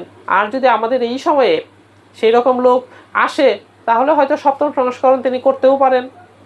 আমরা তো ষষ্ঠ সংস্করণটা বুঝে আগে চিকিৎসা দিয়ে নেই। যদি না বুঝি তাহলে আমাদের যে হ্যানিম্যান যে বলেছেন প্যাথি আবিষ্কার করতে হবে, তখনকার মতো এখনও অনেক ডাক্তাররা নানান নাম নিয়ে প্যাথি আবিষ্কার করতেছে, হোমিওপ্যাথির নাম নিয়ে, যেটা অবাঞ্ছিত ছাড়া আর কিছুই না। হ্যানিম্যান তাদেরকে অনেক কড়া ভাষায় জবাব দিয়েছেন। আর হ্যানিম্যানের সময়ও এই অর্গাননকে না বুঝতে পারার জন্য হ্যানিম্যানের কাছে চিঠি লিখতেন যে হ্যানিম্যান সাহেব আপনি যে অর্গাননটা লিখছেন এই অর্গাননটা তো আমরা বুঝি না, এর চাইতে সহজ কোনো কিছু কি আমাদেরকে দেওয়া যায়? তখন হ্যানিম্যান তাদের উত্তরে বলেছিলেন যে অর্গাননে এত সুন্দর দিক নির্দেশনা থাকার পরেও আরও বিশেষ দিক নির্দেশনার জন্য প্রত্যাশা করা হয়। তাহলে এই অর্গাননটা যে আমরা অর্গানন করি, বিশেষ করে আমি বেশিরভাগই স্টুডেন্টদের ক্ষেত্রে অর্গাননের কথাটা বলে থাকি যে আমরা যারা নবীন আছি তাদেরকে অর্গানন অবশ্যই পড়তে হবে। আমি সবাইকে পড়ার জন্য পরামর্শ দেই। হ্যানিম্যান সেটাই আমাদের পরামর্শ দিয়েছেন। আর এই অর্গাননকে বোঝার জন্য হ্যানিম্যান বলেছেন গ্রিক ও রোমানদের লেখা বেশি বেশি পড়ার জন্য। গ্রিকদের লেখাগুলো তখনকার সময়ে দর্শন টাইপের লেখা, গ্রিক রোমানদের রোম সাম্রাজ্যের যে দার্শনিক টাইপের যে বইগুলো ছিল এগুলো পড়ার জন্য। আর হচ্ছে গণিতের বিদ্যা দরকার। গণিত অর্থাৎ অঙ্ক কষার পরে আমাদের কিন্তু রেজাল্ট একটাই হয়, যে যেভাবেই কষে থাকুক রেজাল্ট কিন্তু একটাই হয়। হোমিওপ্যাথিতেও রোগী পর্যবেক্ষণ যে যেভাবেই করুক রেজাল্ট কিন্তু একটাই আসে, ওষুধ কিন্তু একটাই আসবে। এই জন্য মহাত্মা হ্যানিম্যান অর্গাননকে বোঝার জন্য আমাদের এই দিক নির্দেশনাগুলো দিয়েছেন। অর্গানন যদি জার্মান ভাষায় প্রথম লেখা হয়েছিল, যদি এতটাই সহজই হতো তাহলে জার্মান ভাষাবিদরা তো জার্মানিতেই ভাষাতেই বেশি পারদর্শী ছিল, তারা তাহলে কেন অর্গানন নিয়ে এত মাথা ব্যথা ছিল, অর্গানন বুঝতেন না? তাহলে অর্গানন বোঝার জন্য আমাদের যে আরেকটা চোখের দরকার সেটা হলো অন্তর্দৃষ্টি। সেই অন্তর্দৃষ্টিটা আমাদের চালু করতে হবে, জাগ্রত করতে হবে, তবেই আমরা অর্গাননকে অনুধাবন করতে পারবো, অন্তরের মধ্যে স্থান দিতে পারবো। যখন অর্গাননকে স্থান দিতে পারবো তখন মনে হবে যে হ্যাঁ এখন আমার জীবনী শক্তি বোঝা হয়েছে 1 থেকে 70, 83 থেকে 104 আমার রোগী পর্যবেক্ষণ বোঝা হয়েছে, এরপরে 105 থেকে 145 ওষুধ পর্যবেক্ষণ। এই পর্যবেক্ষণের জ্ঞান ছাড়া অর্থাৎ 104 থেকে 145 পর্যন্ত যে সূত্রগুলা, এই সূত্রগুলোর জ্ঞান ছাড়া যখন আমরা ম্যাট্রিমেডিকা অধ্যয়ন করব, আমিও যখন শুরু করি হোমিওপ্যাথি তখন ম্যাট্রিমেডিকা যা পড়তাম সব আমার সাথে মিলে যেত। তারপরে আরেকটা মেডিসিন যখন পড়তাম ওইটাও আমার সাথে মিলে যেত, হ্যাঁ এই মেডিসিনটা আমার জন্য, ওই মেডিসিনটা আমার জন্য, ওই মেডিসিনটা আমার অমুক বন্ধুর জন্য, ওই মেডিসিনটা অমুক বন্ধুর জন্য, এইভাবে মিলে যেত। কিন্তু আসলে সেটা ছিল ভুল পথ, কারণ তখন আমার কোনো অর্গাননের জ্ঞানই ছিল না। এখন যা 1%, 0.5% যা আছে তখন আমার 0% ছিল। কলেজ থেকে পাশ করে মনে করেছিলাম আমি ডাক্তার হয়ে গিয়েছি, এখন তার পড়াশোনার দরকার নেই, কিন্তু সেটা ছিল ভুল, সেটা আমার ভুল পদক্ষেপ ছিল। কিন্তু যখন আমি অর্গানন পড়া শুরু করেছি, এখন যখন এই অর্গানন একটু একটু 1%, 0.5% বুঝতে শিখেছি, তখন মনে হচ্ছে আমার ওই দিনগুলো নিয়ে হাসি যে হ্যাঁ কতই না বোকা ছিলাম তখন। অথচ তখন ফার্স্ট ইয়ারে পড়লে গাইডলাইন দেওয়ার মতো লোক ছিল না যে অর্গানন পড়ো, সবাই বলতো ম্যাট্রিমেডিকা পড়ো, রেপার্টরি দেখো, ক্রনিক ডিজিজ দেখো, কিন্তু অর্গাননের কথা কেউ বলতো না, এই পরামর্শটা কেউ দিত না। যদি এই পরামর্শ দিত তাহলে শুরু থেকে আমি অর্গাননটা পড়তাম। যদি আলহামদুলিল্লাহ শুরু থেকে পড়া হয়েছে, সেকেন্ড ইয়ার থেকে অর্গানন পড়া শুরু হয়েছে, এখনও পড়তেছি, একটু একটু বোঝার চেষ্টা করতেছি। কিন্তু আমার যিনি উস্তাদ তিনি যে অর্গানন অনুবাদ করেছেন তিনি বলেন যে অর্গাননের একটু স্বাদ পেয়েছিলাম কিন্তু সেটা অনুধাবন করে যেতে পারলাম না, অনুভব করে যেতে পারলাম না, তিনি এই কথা বলেন। তাহলে আমরা অর্গাননের কি জানি, কতটুকুই বা জানি? এটা হলো অন্ধের হাতি দর্শনের মতো। যিনি ওই হাতির দেওয়ালে হাত দিয়েছে সে বলবে হাতি দেখতে দেওয়ালের মতো, যে হাতির পা ধরেছে সে অন্ধটা বলবে যে হাতি দেখতে খাম্বার মতো, যে হাতির সুর ধরেছে সে বলতেছে হাতি দেখতে এই ইয়ের মতো, সাপের মতো। আবার যে হাতির কান ধরেছে সে বলবে হাতি দেখতে কুলার মতো। এক একজনের এক একটা দৃষ্টিভঙ্গি। ওই রকম দৃষ্টিভঙ্গি আমরা এড়াতে পারি যদি আমাদের অর্গাননের 1 থেকে 291টা সূত্রের যে জ্ঞান, এই জ্ঞানটা আমরা ধাপে ধাপে সিরিয়ালি অর্জন করতে পারি। তাহলে এই জ্ঞান অর্জনের জন্য আমাদের কি করতে হবে? অর্গাননটাকে সেকেলে বলে বইয়ের সবার নিচের তাকে একদম ধুলো জমে ময়লা পড়ে আছে, 6 মাসে একবার ব্যবহার করি কিনা সন্দেহ, ওই রকমভাবে ফেলে রাখলে হবে না। সাফল্যের মূল চাবিকাঠি আপনার কাছেই রয়েছে, আপনার আলমারির যে নিচে ধুলো পড়া বইটা, সেই বইটার ভিতরেই রয়ে গিয়েছে। এইটা যদি আমরা পড়তে পারি তাহলে দেখবেন সফলতা আপনার পিছনে দৌড়াবে, যে প্রতিটা কেসে ইনশাল্লাহ আরোগ্যযোগ্য প্রতিটা ব্যাধিতে আপনি সফল হতে পারবেন। আর ক্রনিক ডিজিজে যেটা বললাম যে অ্যাকিউট কেজে রোগী পেয়ে এতটাই সহজ, কিন্তু ক্রনিক কেজে আপনার মাথা একদম হিমশিম খেয়ে যাবে। ক্রনিক ডিজিজে আক্রান্ত, বর্তমানে যে রোগীগুলো ক্রনিক ডিজিজে আক্রান্ত এমন কোনো রোগীই পাবেন না যারা সোরা, সিফিলিস, সাইকোসিস এই 3টা মাইজমে আক্রান্ত নেই, এরকম কোনো রোগীই পাবেন না। এই জন্য এই ডিজিজগুলা, এই মাইজমগুলা থেকে মোকাবেলা করব কিভাবে, এই জন্য কিন্তু হ্যানিম্যান আমাদেরকে দিক নির্দেশনা দিয়ে গেছেন। হ্যানিম্যান যখন হোমিওপ্যাথির এই অর্গানন আবিষ্কার করলেন তখন দেখলেন যে হোমিওপ্যাথির চারদিকে খুবই জয় জয়কার। তো হ্যানিম্যান দেখলেন একটা রোগ হোমিওপ্যাথিতে সারতেছে, সারার পরে সেই রোগটা আবার ফিরে আসতেছে। কেন ফিরে আসতেছে? এরকমটি হয়তো হওয়ার কথা না। রোগী যদি তার অনুকূল পরিবেশে থাকে, কোনো প্রতিকূল পরিবেশে না যায়, তাহলে সেই রোগটা আবার রিল্যাপস করার কথা না। কেন হইতেছে?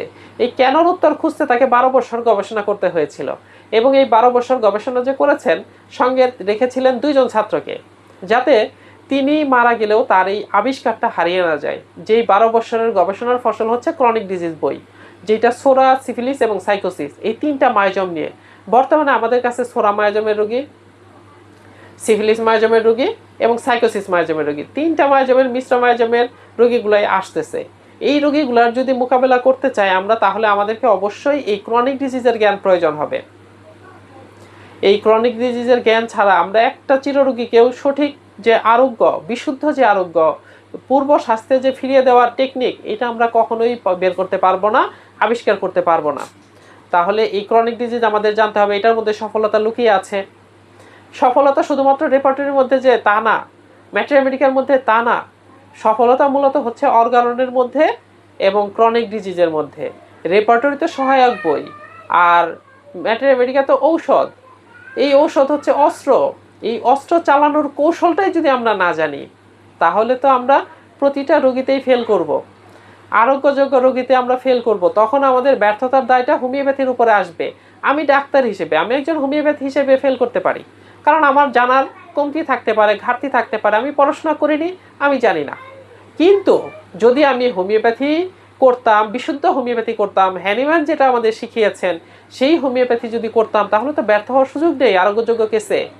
হ্যানিম্যান তো চ্যালেঞ্জ দিয়ে বলেছেন যে আপনি সঠিকভাবে, হোমিওপ্যাথির আবিষ্কারক যিনি, তিনি বলেছেন যে আপনি সঠিকভাবে একটা রোগীলিপি করুন, যেই রোগীলিপিতে হোমিওপ্যাথির স্বয়ং প্রতিষ্ঠাতা ভুল ধরতে অক্ষম।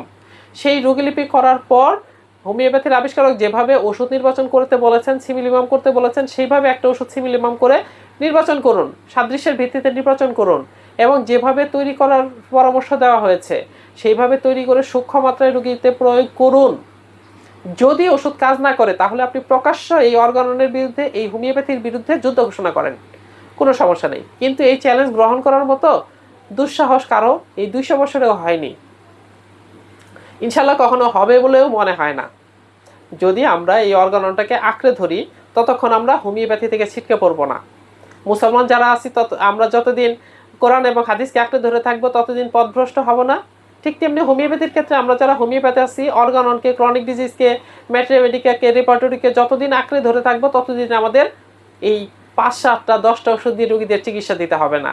যে অন্ধকারে ঢিল ছুড়লাম, একটা না একটা লাগবেই। প্যাটার্ন ওষুধ ব্যবহার করতে হবে না। যারা প্যাটার্ন ওষুধ ব্যবহার করে তারা আজ থেকেই বাদ দিব, কখনোই আর ব্যবহার করবো না ইনশাআল্লাহ। কারণ আমরা হোমিওপ্যাথ হব, ডাক্তার স্যামুয়েল হ্যানিম্যানের অনুসারী হব হোমিওপ্যাথিতে। তাহলে আমাদের পথভ্রষ্ট হওয়ার কোনো সুযোগ থাকবে না। আর যদি আমরা না পড়ি, তাহলে সেই মিথ্যে পথ অবলম্বন করতে হবে। কিন্তু হ্যানিম্যান তো আমাদের নিষেধ করেছেন, কোনো মিথ্যেবাদী যেন আমার ওষুধের বাক্স স্পর্শ না করে। তাহলে আমরা তো মিথ্যেবাদী হয়ে গেলাম। আর আমাদের কামাই রোজগার যাই কিছু করি, আমাদের ইবাদত বন্দেগী যাই কিছু করি, তা কবুল হওয়ার মূল শর্ত হচ্ছে হালাল রুজি অন্বেষণ করা। আমরা যখন মিথ্যে দ্বারা ইনকাম করব, তাহলে কিন্তু আমাদের ইবাদত বন্দেগী কোনোটাই কবুল হবে না। এটা আমাদের মাথায় রাখতে হবে। যাই হোক, অনেক কথা বলেছি। কোনো প্রশ্ন থাকলে, এখন যদি কোনো প্রশ্ন থাকে, 45 মিনিটের বেশি কথা বলা হয়েছে, আরও 15 মিনিট অথবা আধা ঘন্টা অথবা 1 ঘন্টা, যাই হোক, আপনাদের যদি প্রশ্ন থাকে তাহলে মায়া ম্যাডাম এক এক করে প্রশ্ন নেবেন এবং ইনশাল্লাহ উত্তর দেওয়ার জন্য চেষ্টা করব। জি, অসংখ্য ধন্যবাদ স্যারকে এত সুন্দর একটি চমৎকার ক্লাস উপহার দেওয়ার জন্য। সত্যি স্যার একজন পিওর হোমিওপ্যাথ, এবং স্যারের যে প্রশিক্ষণ কেন্দ্রটা pure homeopathic learning and chamber, সেটা আমাদের জন্য অনেক মঙ্গলজনক এবং কল্যাণকর।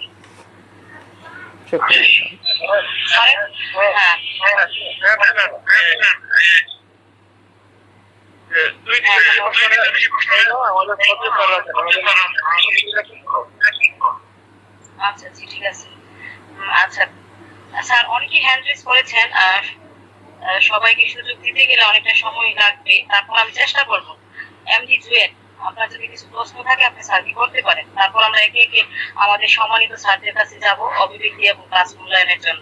ধন্যবাদ। আসসালামু আলাইকুম। ওয়ালাইকুম। অসংখ্য ধন্যবাদ ম্যাডাম আমাকে সুযোগ দেওয়ার জন্য এবং স্যারকে জাযাকাল্লাহ খাইরান সুন্দরভাবে স্পন্টেনিয়াসলি আমাদের একটা লাইভলি ক্লাস উপহার দেওয়ার জন্য। স্যার, আমার প্রশ্ন হচ্ছে, আপনি একটা জায়গায় বলেছিলেন যে টোটালিটি অফ সিমটম বিবেচনা করার পরে দেখা যাচ্ছে স্পষ্টতই মনে হচ্ছে একটি ওষুধই আসলো। তো একটি ওষুধ আসার পরেও আমি যদি রোগীকে প্রয়োগ করলাম সেই ওষুধটা, তাহলে অনেক ক্ষেত্রে কাজ নাও হতে পারে। আপনি বলেছেন সেক্ষেত্রে আমাদের ক্ষেত্রটা, ওই ওষুধের ক্ষেত্রটা আছে কিনা এটা দেখতে হবে। তো আমার প্রশ্ন হচ্ছে, যখন একটা ওষুধের টোটালিটি অফ সিমটম নেওয়ার পরে ওই ওষুধটা আসতেছে কিন্তু কেন তার ক্ষেত্রটা নাই, এটা কি আসলে হতে পারে স্যার বাস্তবিক পক্ষে? এটা যদি একটু বলতেন। আচ্ছা, ক্ষেত্রটা আমরা যখন জমিতে কোনো বীজ বপন করি, জমিটা উর্বর কিনা সেটা আমাদের দেখতে হয়। আমরা যে ওষুধটা রোগীর জন্য নির্বাচন করলাম সেই ওষুধের উপযোগিতা দেহে আছে কিনা। অর্থাৎ আমরা রোগীর টোটালিটি নিয়ে দেখলাম যে রোগীর জন্য ফসফরাস আসলো অথবা সাইলিসিয়া আসলো, কিন্তু সাইলিসিয়া তৈরির মতো তার দেহে ওই রকম অ্যাবিলিটি, অর্থাৎ সাইলিসিয়া দেহে গিয়ে যে ঝঙ্কারটা তৈরি করবে, সাইলিসিয়া তো ডিপ অ্যাক্টিং একটা মেডিসিন, ফসফরাস তো ডিপ অ্যাক্টিং একটা মেডিসিন, এই মেডিসিনটা দেহে গিয়ে যে ঝঙ্কারটা তৈরি করবে সেইটাতে রোগীর জীবনী শক্তি পর্যদস্ত অবস্থায় চলে যেতে পারে, ফ্যাটাল অবস্থায় চলে যেতে পারে। এই জন্য ওই মেডিসিনটা টোটালিটি অফ সিমটম ভিত্তিক আসার পরেও ক্ষেত্র না থাকার কারণে, উপযোগিতা না থাকার কারণে নাও দেওয়া যেতে পারে, দিলে রোগীর ক্ষতি হতে পারে। এটা একজন যারা বিচক্ষণ তারা বুঝতে পারবেন, যারা দক্ষ অর্গাননে অভিজ্ঞ তারা বুঝতে পারবেন যে হ্যাঁ, এখানে ক্ষেত্রটা তৈরি করার জন্য শর্ট অ্যাক্টিং যে মেডিসিনগুলো আছে সেগুলো দিয়ে আপাতত ক্ষেত্রটা তৈরি হলো, রোগীর যে দুর্বলতা কমে গেল, তারপরে সাইলিসিয়ার ক্ষেত্রটা যখন পুরোপুরি চলে আসবে তখন যদি দেওয়া হয় তাহলে চমৎকার কাজ করবে। ফসফরাসের ক্ষেত্রটা তৈরি হলো, তখন যদি দেওয়া হয় তাহলে চমৎকার কাজ করবে। জি স্যার, অসংখ্য ধন্যবাদ স্যার। Okay. আসসালামু আলাইকুম। ওয়ালাইকুম আসসালাম। সবাই এক এক করে প্রশ্ন করবেন, ইনশাআল্লাহ সবার উত্তর দেওয়ার জন্য চেষ্টা করব। মায়া ম্যাডাম এক এক করে উত্তর প্রশ্ন নেবেন। Thank you. আমি এখন যাব আমাদের রাজীব স্যার কাছে। রাজীব, আপনার প্রশ্ন থাকলে স্যারকে করতে পারেন প্লিজ। সরাসরি প্রশ্নটাই করি।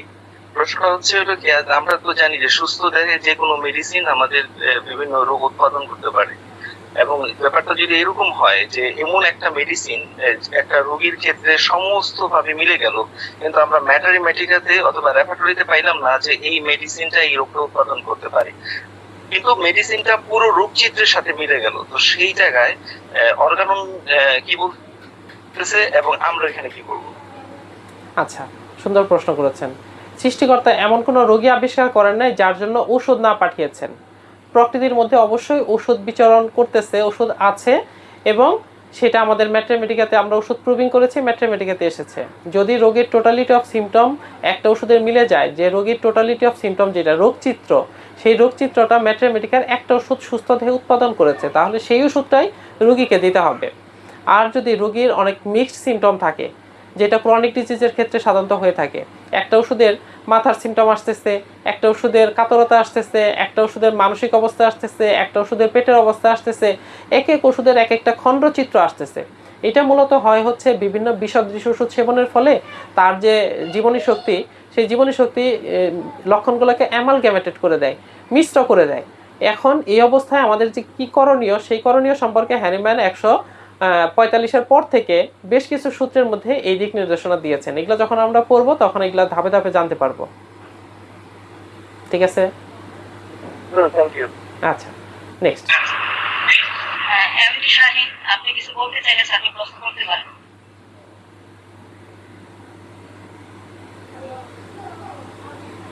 জি, প্রশ্ন করুন। ম্যাম, স্যারদের অনুভূতি শোনার অপেক্ষা রইলাম।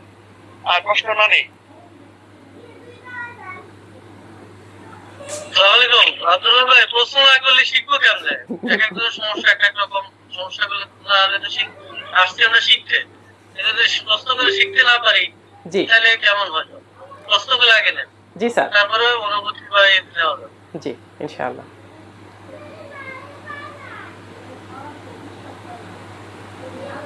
জি ম্যাডাম, প্রশ্ন নেন তাহলে। এমডি শাহিন, আপনি স্যারকে প্রশ্ন করুন। আপনাকে হ্যান্ড রেজ করতে দেখা গেছে। ওয়ালাইকুম আসসালাম, জি বলুন। স্যার, আমি একদমই নতুন, এবার ফাইনাল ইয়ারে পড়তেছি ডিএইচএমএস। অর্গানন তো অনেক বই পাওয়া যায়, কার অনুবাদটা করলে আমরা সঠিক অর্গানন সম্পর্কে অবগত হব? আপনি অর্গাননটা দেখবেন আপনার কাছে কোনটা আছে, যদি সেটা পরে বুঝতে পারেন তাহলে ভালো, আর যদি বুঝতে না পারেন তাহলে আমি যেটা সাজেস্ট করছি ডাক্তার রেজাউল করিম স্যারেরটা, এটা পড়তে পারেন। আশা করি ইনশাল্লাহ বুঝতে পারবেন।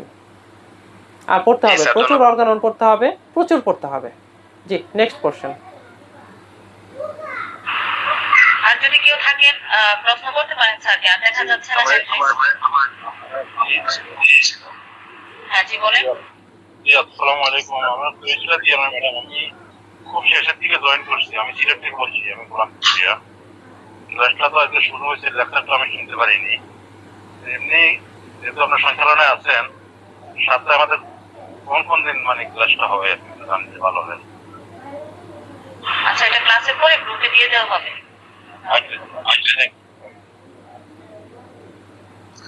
যে আমি প্রশ্নটা করবো, ভাই ঢুকে গেছে, প্রশ্নটা করতে পারি? জি বলেন, প্রশ্ন করুন স্যার। জি, আমি খুবই নতুন, প্রথম বর্ষ পরীক্ষা দিলাম এবার। আমার প্রশ্নটা হচ্ছে, চিকিৎসা চলাকালীন সময়ে একজন চিররোগী যখন একজন ডাক্তারের কাছে যাবে, তখন ওই রোগীর আপনার চিকিৎসার সময় যে ধৈর্যটা, রোগীর ধৈর্যটা কিভাবে একজন ডাক্তার রোগীকে এই বিষয়ে মানে ম্যানেজ করে নেবেন, এটা আমার প্রশ্ন। কারণ আমি দেখা যাচ্ছে যে একটা রোগী 6 মাস 1 বছর তার অনেক কিছু ভুগতেছে, সে সুস্থ হচ্ছে আবার অসুস্থ হচ্ছে, অনেক সময় অনেক রোগী ধৈর্য হারায় ফেলে। সেক্ষেত্রে একটা ডাক্তারের ওই রোগীর প্রতি কি আচরণ করলে ওই রোগীর আবার পুনরায় বিশ্বাস ফিরে আসবে যে না, আমি ঠিক আছে, আমি চিকিৎসা দিই না হলে। Thank you. আচ্ছা, আপনি আজাদ ভাই, আপনি একজন সন্তান হিসেবে আপনার মা বাবার সাথে কেমন আচরণ করলে আপনার মা বাবা আপনার প্রতি সন্তুষ্ট থাকবে, আপনার বোন আপনার ভাইয়ের প্রতি কেমন আচরণ করলে আপনার বোন ভাই আপনার প্রতি সন্তুষ্ট থাকবে, এটা কিন্তু আপনাকে শিখিয়ে দিতে হয় না। তো একজন ডাক্তার রোগীদের সাথে কেমন আচরণ করলে সে ক্রনিক ডিজিজের চিকিৎসা কন্টিনিউ করবে, এটা হলো চিকিৎসকের দক্ষতার উপরে ডিপেন্ড করে। চিকিৎসকের কথা বলার ধরন, রোগীদের সাথে আচরণ, বাচনভঙ্গি, এগুলোর উপরে নির্ভর করে। আর আমি শুধু সান্ত্বনাই দিয়ে গেলাম 6 মাস 1 বছর কিন্তু চিকিৎসা নেবে না রোগীরা। রোগীদেরকে বোঝাতে হবে যে তার ক্রনিক ডিজিজ হয়েছে, এই ক্রনিক ডিজিজ থেকে মুক্তি পেতে হলে তাকে 6 মাস 1 বছর 1.5 বছর 2 বছর ওষুধ কন্টিনিউ করতেই হবে। যখন রোগীদেরকে আপনি বোঝাতে পারবেন একটি ডায়াবেটিস হয়েছে, সারা জীবন ওষুধ খাওয়ার পরামর্শ দিচ্ছে, হাই প্রেশার সারা জীবন ওষুধ খাওয়ার, গ্যাস্ট্রিকের সমস্যা সারা জীবন, এরকম বেশ কিছু, থাইরয়েডের সমস্যা সারা জীবন, যে ক্রনিক ডিজিজটা মাইজমের আওতায় চলে গিয়েছে, সেই ক্রনিক ডিজিজ থেকে মুক্তি পেতে হলে তাকে অবশ্যই দীর্ঘদিন ওষুধ খেতেই হবে। এটা যত ভালোভাবে আপনি প্রথমে বোঝাতে পারবেন, যেদিন প্রথম রোগীর রোগীলিপি করা হবে সেই দিন যদি আপনি ভালোভাবে ধারণা দিতে পারেন, তখন রোগী আপনার কাছে চিকিৎসা করুক বা না করুক, ওই রোগীটা যখন অপর ডাক্তারের কাছে যাবে, আপনার কাছে আসলেও আপনি বলে দিলেন যে 1 বছর 2 বছর সময় লাগবে, ওই রোগী যখন অন্য ডাক্তারের কাছে যাবে, গিয়ে দেখবে যে রেজাল্টটা কেমন। 6 মাস পরে দেখবে সুস্থতার কোনো আভাসই নেই, 1 বছর 1.5 বছর পরে যখন সুস্থতার কোনো আভাসই নেই, তখন ওই রোগীটা আপনার সম্পর্কে, চিকিৎসক সম্পর্কে একটা পজিটিভ ধারণা অন্যদের কাছে অ্যাডভার্টাইজিং করবে। আপনার কোনো মাইকিং করার প্রয়োজন নেই, কোনো বিজ্ঞাপনের প্রয়োজন নেই। ওই রোগীটা বলবে অমুক ডাক্তারের কাছে যে এত 6 মাস আগে গেছিলাম, ওই ডাক্তার আসলে বুঝতে পারছিল, কিন্তু আমি আসলে আমার দোষের কারণে চিকিৎসা নেই নাই, এটা আমার ভুল হয়েছে। তখন আপনার মাইকিং অটোমেটিক হয়ে যাবে। ঠিক আছে আজাদ ভাই, আপনি চেম্বারে আসেন, আরো বিস্তারিত বলবো নি। আচ্ছা, নেক্সট কোশ্চেন। ধন্যবাদ। আমাদের মধ্যে আর কেউ কি আছেন প্রশ্ন করবেন স্যারকে? যদি থাকেন তাহলে হ্যান্ড রেজ করেন অথবা সরাসরি বলতে পারেন, সুযোগ দেওয়া গেল। আসসালামু আলাইকুম। ওয়ালাইকুম আসসালাম। স্যারের কাছে আমার প্রশ্ন হচ্ছে যে একটা ক্রনিক ডিজিজের চিকিৎসা চলাকালে যদি কোনো ওই পেশেন্ট যদি কোনো অ্যাকুট রোগে আক্রান্ত হয়, সেক্ষেত্রে আমি কি করতে পারি? যেমন ক্রনিক ডিজিজের মেডিসিন চলতে থাকবে নাকি বন্ধ রাখবে? জি, সুন্দর প্রশ্ন করেছেন স্যার। আচ্ছা, এই ক্ষেত্রে অর্গানন আমাদের কি বলে, যে ক্রনিক ডিজিজের ওষুধ চলমান আছে, যদি রোগী হালকা কোনো সমস্যায় ভোগে, যে রোগী যে সিমটমগুলোতে বেশি কষ্ট পাচ্ছে না, তাহলে ক্রনিক ডিজিজের ওষুধ চলমান থাকবে। আর যদি রোগী রোগী বেশি কষ্ট পাচ্ছে, অ্যাকিউট যে ডিজিজটা সেই ডিজিজের রোগী বেশি কষ্ট পাচ্ছে এবং সিমটমগুলো স্পষ্ট চলে আসছে একটা ওষুধে, তাহলে অবশ্যই ক্রনিক ডিজিজের ওষুধ বন্ধ রেখে ওষুধ দিতে হবে। আর যদি দেখেন যে রোগীটা হচ্ছে নিকটাত্মীয়ই অথবা নিকটাত্মীয় না, রোগী মনে করবে যে আমার এখন ঠান্ডা লাগলো, আমার এখন এই হালকা সমস্যা হইলো, ডাক্তার আমাকে ওষুধ দিল না, আচ্ছা আমি অন্য কোনো ওষুধ খেয়ে নেই, যদি এরকম হয় তাহলে ক্রনিক ডিজিজের ওষুধ বন্ধ রেখে রোগীকে প্ল্যাসিবো বা স্যাক্ল্যাক বা এসএল যেটাই হোক দিয়ে সান্ত্বনা প্ল্যাসিবো দিয়ে বিদায় করতে হবে। এই তিনটার যে কোনোটা করতে পারেন। যদি একটা ওষুধের অ্যাকিউট একটা ওষুধের স্পষ্ট লক্ষণ পাওয়া যায় তাহলে সেই ওষুধটা অবশ্যই দিতে হবে, নয়তোবা ওই অ্যাকিউট ডিজিজ ক্রনিক ডিজিজের সাথে মিশে জটিলতা লাভ করতে পারে যদি অ্যাকিউট ডিজিজটা থাকেই, তরুণ রোগটা থাকেই। আর যদি তরুণ রোগটা খুব হালকা হয় তাহলে আর ওষুধ দেওয়ার প্রয়োজন নেই, প্ল্যাসিবো দিলে এনাফ। আর যদি রোগীকে বোঝানো যায় যে না আলাদা কোনো ওষুধ প্রয়োজন নেই, আপনার যে জটিল রোগের চিকিৎসাটা চলতেছে এই ওষুধই কন্টিনিউ করতে হবে, তাহলে এই অ্যাকিউট ডিজিজ চলে যাবে। তাহলে এইভাবেও করা যেতে পারে, তিনটার যে কোনো একটা আপনার উপস্থিত বুদ্ধি দ্বারা নির্ণয় করতে হবে। সেটা ঠিক আছে, উপস্থিত বুদ্ধি, কিন্তু আমি বলছি যে আসলে আমরা হোমিওপ্যাথিতে এটা কিভাবে ম্যানেজমেন্ট করা হয় বা করা যায়, আচ্ছা, এটা জানার জন্য। সেই ক্ষেত্রে তো ক্রনিক ডিজিজের ওষুধ বন্ধ থাকবে, অর্থাৎ আমি ওষুধ চালিয়ে যাচ্ছিলাম, সাপোজ আর্সেনিক, ক্রনিক ডিজিজের জন্য আর্সেনিক চলমান আছে, আর্সেনিক 50 ষষ্ঠতমিক M5 বা M6 যেটাই দিয়ে থাকি, এখন সর্দি জ্বরে আক্রান্ত হলো, হালকা সর্দি জ্বর অথবা উদরাময় হলো, তাহলে আর্সেনিকটা বন্ধ থাকবে।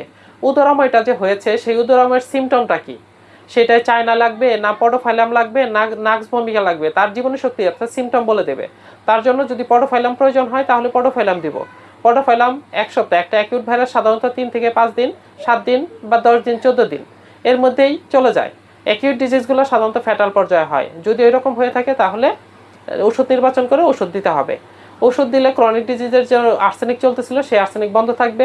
পডোফাইলাম 3 দিন, 5 দিন, 7 দিন অর্থাৎ ঠিক হয়ে গেল, তারপরেও আরও 2 দিন ওষুধ, 3 দিন ওষুধ খাওয়াইতে হবে যাতে ওই অ্যাকিউট ডিজিজটা রিল্যাপস না করে।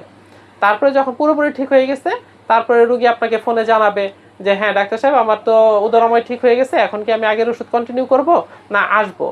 যদি আপনি দেখেন তখন যে আগের সিমটমগুলো আবার চলে আসছে তাহলে আগের ওষুধটাই কন্টিনিউ করা যেতে পারে। যদি আগের ওষুধের ক্রিয়াকাল শেষ হয়ে থাকে, যে আমরা 50 ষষ্ঠতমিক দিয়েছিলাম 15 দিন বা 20 দিন পর্যন্ত ক্রিয়া হয়েছে, তারপরে তাহলে নেক্সট পাওয়ারটা দিতে হবে, চেম্বারে আসতে হবে, অথবা যদি নেক্সট পাওয়ার আগে থেকে দিয়ে থাকেন তাহলে নেক্সট পাওয়ার শুরু করতে বলবেন। বিষয়টা এখন ক্লিয়ার হয়েছে? Thank you sir. Okay sir. স্যারকে অসংখ্য ধন্যবাদ। স্যারের কথাই শুধু অর্গানের গুরুত্ব প্রয়োজনীয়তার কথা এখানে বলা হচ্ছে, অর্থাৎ আমরা এখানে বুঝতে পারলাম যে আজকে যে অর্গান ছাড়া পিওর হোমিওপ্যাথি পাওয়া যায় না, ম্যাটেরিয়াল মেডিকেল ছাড়া যেমন মেডিসিন সিলেকশন করা যায় না, তেমনি অর্গানের সূত্র ছাড়াও আমরা পিওর হোমিওপ্যাথি হতে পারবো না। তাহলে আমি এখন আর কথা বাড়াই না, যেহেতু রাত্র অনেকটা হয়ে গেছে, আমরা এখন সরাসরি স্যারদের কাছে চলে যাচ্ছি। আমাদের সম্মানিত যে মিজানুর রহমান স্যার, স্যার আজকের ক্লাস সম্পর্কে এবং যদি সংযুক্তি করতে হয় আপনি স্যার মূল্যায়ন করুন। হ্যাঁ, আসসালামু আলাইকুম ওয়া ওয়ালাইকুম রাহমাতুল্লাহ। আসসালাম। আমি আসলে প্রথম থেকে একদম শেষ পর্যন্ত মনোযোগ দিয়ে ক্লাসটা শুনলাম। খুব চমৎকার আলোচনা হয়েছে এবং প্রশ্নোত্তর পর্ব অত্যন্ত প্রাণবন্ত এবং অংশগ্রহণমূলক এভাবে হলে আসলে শিক্ষণটা সহজতর হয় এবং মনে থাকে। তো আমি আসলে এতে একটা ছোট ছোট পরামর্শ রাখতে চাই, যদি আপনারা অনুমতি দেন বা কিছু মনে না করেন। একটা হচ্ছে যে আমরা যদি আমাদের যে উপস্থাপনা এটা যদি খুব ওয়াইড ফ্রেমে করি, মানে আমরা যদি ক্যানভাসটা খুব বড় নেই, তাইলে আলোচনাটা আসলে শেষ করাটা খুব চ্যালেঞ্জিং হয়ে যায় সময়ের মধ্যে। তো সেক্ষেত্রে আমার একটা বিনীত পরামর্শ, আমি আসলে সারা জীবন এই ইনস্ট্রাকশনাল টেকনিক কিভাবে উপস্থাপনা করতে হয় এগুলো নিয়ে কাজ করেছি। তো সেক্ষেত্রে আমার কিছুটা অভিজ্ঞতা আছে। তো সেই অধিকার নিয়ে বলছি যে প্রত্যেকটা আলোচনা অত্যন্ত ছোট ফ্রেমে করলে অল্প বিষয়বস্তু, যেমন আজকের আলোচনাটা পুরো অর্গানন সামনে নিয়ে আসলে আলোচনা করাটা খুব বিপজ্জনক এবং খুব চ্যালেঞ্জিং একটা ব্যাপার। যদিও যিনি বক্তা ছিলেন তিনি অসাধারণ কলা কৌশলে বিষয়টি উপস্থাপনা করেছেন, এবং আমাদের যে কলা কৌশল আমাদের চিকিৎসা দেওয়ার ক্ষেত্রে অর্গানন ভিত্তিক এই আলোচনাটা নিয়ে আসছেন। কিন্তু আমাকে বললে আমি এত বড় ক্যানভাসে আমি লেকচার দিতে রাজি হতাম না।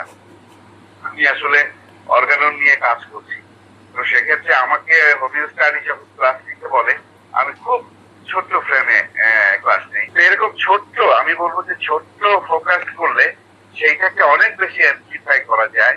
এবং যারা নবীন শিক্ষার্থী যারা এখানে আসলে আসেন তাদের মধ্যে প্রবীণরা আসেন কিছু, আর প্র্যাকটিশনাররা আসেন কিছু, আর শিক্ষকরা আসেন কিছু, আর বেশিরভাগ আসেন নবীন। তো সেই নবীনদেরকে গাইড করতে হলে আমাদের আসলে খুব ফোকাসড আলোচনা দরকার। একটু জায়গাতে আলো ফেলতে হবে টর্চের মতো, যাতে ওই জায়গাটা একদম ক্লিয়ারলি দেখা যায়। এখন খুব বড় ফ্রেমে সূর্যালোকের নিচে যদি আমি দাঁড়াই তাহলে সমস্ত কিছুই দেখা যায়, তখন আসলে একটা আলোচনাকে আর ফোকাস করা যায় না। তো সেই বিষয়টাকে একটু মাথায় রাখতে হবে। আর আমি বিনীতভাবে অনুরোধ করবো প্রত্যেকটা উপস্থাপনা 40 মিনিটের মধ্যেই যদি শেষ করা যায়, যথাসময়ে শুরু করে যখনই ঘন্টা বাজবে যে আমাদের 9:50 বক্তা শুরু করবেন আলোচনা।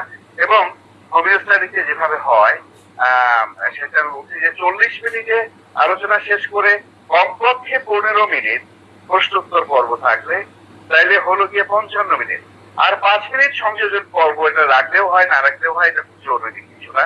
তো সেভাবে আগালে আমার মনে হয় যে এই প্ল্যাটফর্মটা শত অংশগ্রহণকারীর অংশগ্রহণে এটা সমৃদ্ধ। সুতরাং এটাকে কার্যকর করতে হলে কিছু কলাকৌশল আমাদের লাগবেই। তো সেক্ষেত্রে আমরা এই কৌশলগুলো মনে রাখলে যে ফোকাস করা, ছোট্ট বিষয়কে নিয়ে এটাকে এমপ্লিফিকেশন করা, এটাকে বেশি করে আলো ফেলা, আরেকটা হচ্ছে প্রশ্নোত্তর পর্বটাকে নিচু করা, সময় মতন শুরু করা, সময় মতন শেষ করা। এবং 40 মিনিটের বেশি কোনো বক্তৃতা এটা মানুষ সাধারণভাবে অডিয়েন্স গ্রহণ করতে পারে না। এটা একটা আদর্শ ব্যবস্থা, 40 মিনিট ক্লাসের একটা আদর্শ ব্যবস্থা। আমি সবিনয়ে অনুরোধ করবো যে এটাকে বলে রাখার জন্য। আজকের যিনি বক্তা ছিলেন তাকে আন্তরিকভাবে ধন্যবাদ এবং স্যালিউট জানাই যে এত বড় ফ্রেমে চমৎকার ভাবে তিনি আলোচনাকে এগিয়ে নিয়ে গেছেন। আর যিনি উপস্থাপনা করেছেন তাকেও ধন্যবাদ জানাই যে তিনি সুতার মালা গেঁথে গেঁথে এগিয়ে গেছেন। সবাইকে আন্তরিক ধন্যবাদ যারা অংশগ্রহণ করেছেন, সবাইকে অভিবাদন, শুভরাত্রি, আসসালামু আলাইকুম ওয়া রাহমাতুল্লাহি ওয়া বারাকাতুহু। ওয়ালাইকুম আসসালাম। স্যারকে অসংখ্য ধন্যবাদ এত সুন্দর গুরুত্বপূর্ণ তথ্য দেওয়ার জন্য। আর স্যারের তথ্যগুলি আমরা মেনে চলার চেষ্টা করব এবং ইনশাআল্লাহ বাস্তবায়ন করার চেষ্টা করব। আমরা এখন যাবো আমাদের অত্যন্ত প্রিয় একজন sir, doctor Shahadat Hossain. Sir, আজকের ক্লাস সম্পর্কে আপনি যদি কিছু অভিব্যক্তি প্রকাশ করতেন। ধন্যবাদ আমার অত্যন্ত প্রিয় উপস্থাপিকা। আজকে যে ক্লাসটা করেছেন ডাক্তার গোলাম রব্বানী স্যার, আসলে স্যার এত সুন্দর করে পুরো বিষয়বস্তুটা সবার মাঝে তুলে ধরেছেন। তো আমার কাছে সবচেয়ে ভালো লেগেছে আমার হৃদয়ের যে কথাটা আমার হৃদয়ে বলছে যে স্যার অনেক বড় একটা প্ল্যাটফর্ম নিয়ে নিয়েছেন, সেটা কন্টিনিউয়াস করাটা অনেকটাই দুর্বিষহ এবং সেটা কষ্টকর, এটা কন্টিনিউয়াস করেছেন। তো আসলে মিজানুর রহমান স্যার যেটা বলেছেন সেটাই আমার কাছে মনে হয়েছে যে যদি এরকম ছোট ছোট পরিসরে ক্লাসটা করা যায় এবং যদি তার যে টপিকটার উপর আলোচনা করা হয় ওই টপিকটাকে যদি একটু ছোট করে নেওয়া যায় এবং একটা নির্দিষ্ট টপিকসের উপর আলোচনা করা যায় তাহলে বোধগম্যতা অনেক বেশি হয় এবং পার্টিসিপেন্টরা অনেক বেশি সমৃদ্ধ হয়। তো ওভারঅল এই ক্লাসটি অনেক সুন্দর হয়েছে এবং স্যার যে গুছিয়ে সবগুলো শেষ করতে পেরেছেন এবং সুসম্পূর্ণভাবে শেষ করতে পেরেছেন সেজন্য গোলাম রব্বানী স্যারকে অসংখ্য ধন্যবাদ এবং চমৎকার আলোচনা হয়েছে। তো ধন্যবাদ সবাইকে, আসসালামু আলাইকুম। ধন্যবাদ স্যারকে। আমি এখন যাবো আমাদের অত্যন্ত প্রিয় একজন কাছের মানুষ এবং প্রিয় sir doctor Abdullah Firoz sir. Sir, আপনি যদি কিছু বলতেন আজকে ক্লাস সম্পর্কে। ধন্যবাদ ম্যাম। কি বলবো, অসাধারণ, কথা বলতে একদম অসাধারণ। আর মানে স্যার যেভাবে বিষয়টাকে উপস্থাপন করেছে আসলে মনটা ছুঁয়ে গেছে। যেটা বলে না যে মনে ঠান্ডা হয়ে গেল মনের কথা, বিষয়টা ওই রকম আসলে মন ছুঁয়ে গেছে। কারণটা হলো যে উনি যে কথাগুলো বলেছেন এটা প্রত্যেকটা প্রকৃত হোমিওপ্যাথের মনের কথা। প্রত্যেকটা প্রকৃত হোমিওপ্যাথ, প্রকৃত বলেছি, অপ্রকৃত না। এটাই হলো মূল বিষয়। আমাদের এখানে অনেকে অনেক কথাই বলছেন, ঠিক আছে, সবকিছু বিবেচনা করতে হবে।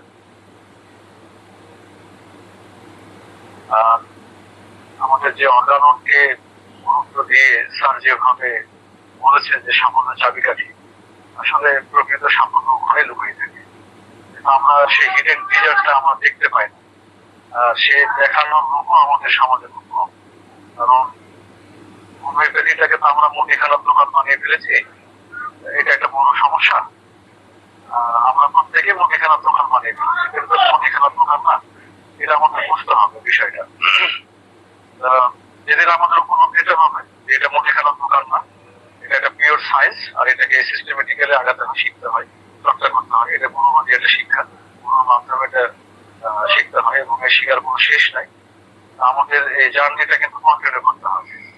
আর এই ধনন্তরী অব্যর্থ আর এই চুটকা চিকিৎসা 6 মাসে হোমিওপ্যাথি শিখে যাবেন, 1 বছরের ট্রেনিং গেলে হোমিওপ্যাথি সব কমপ্লিট, 10টা মেডিসিনে কমপ্লিট, এই সমস্ত চমৎকার যে বিজ্ঞাপন আমাদের চারপাশে ঘটছে এবং কিছু অসাধু মানুষ আমাদেরকে এই ইয়াং জেনারেশনকে বিপদে ধাবিত করছে, এটার থেকে আমাদের বাঁচানোটা খুব দরকার। কারণ হোমিওপ্যাথি খুব রিস্কি একটা অবস্থায় রয়েছে। চারিদিকে খালি মানে শাকের গোড়া, যেদিকে যাবে সেদিকেই কাটছে।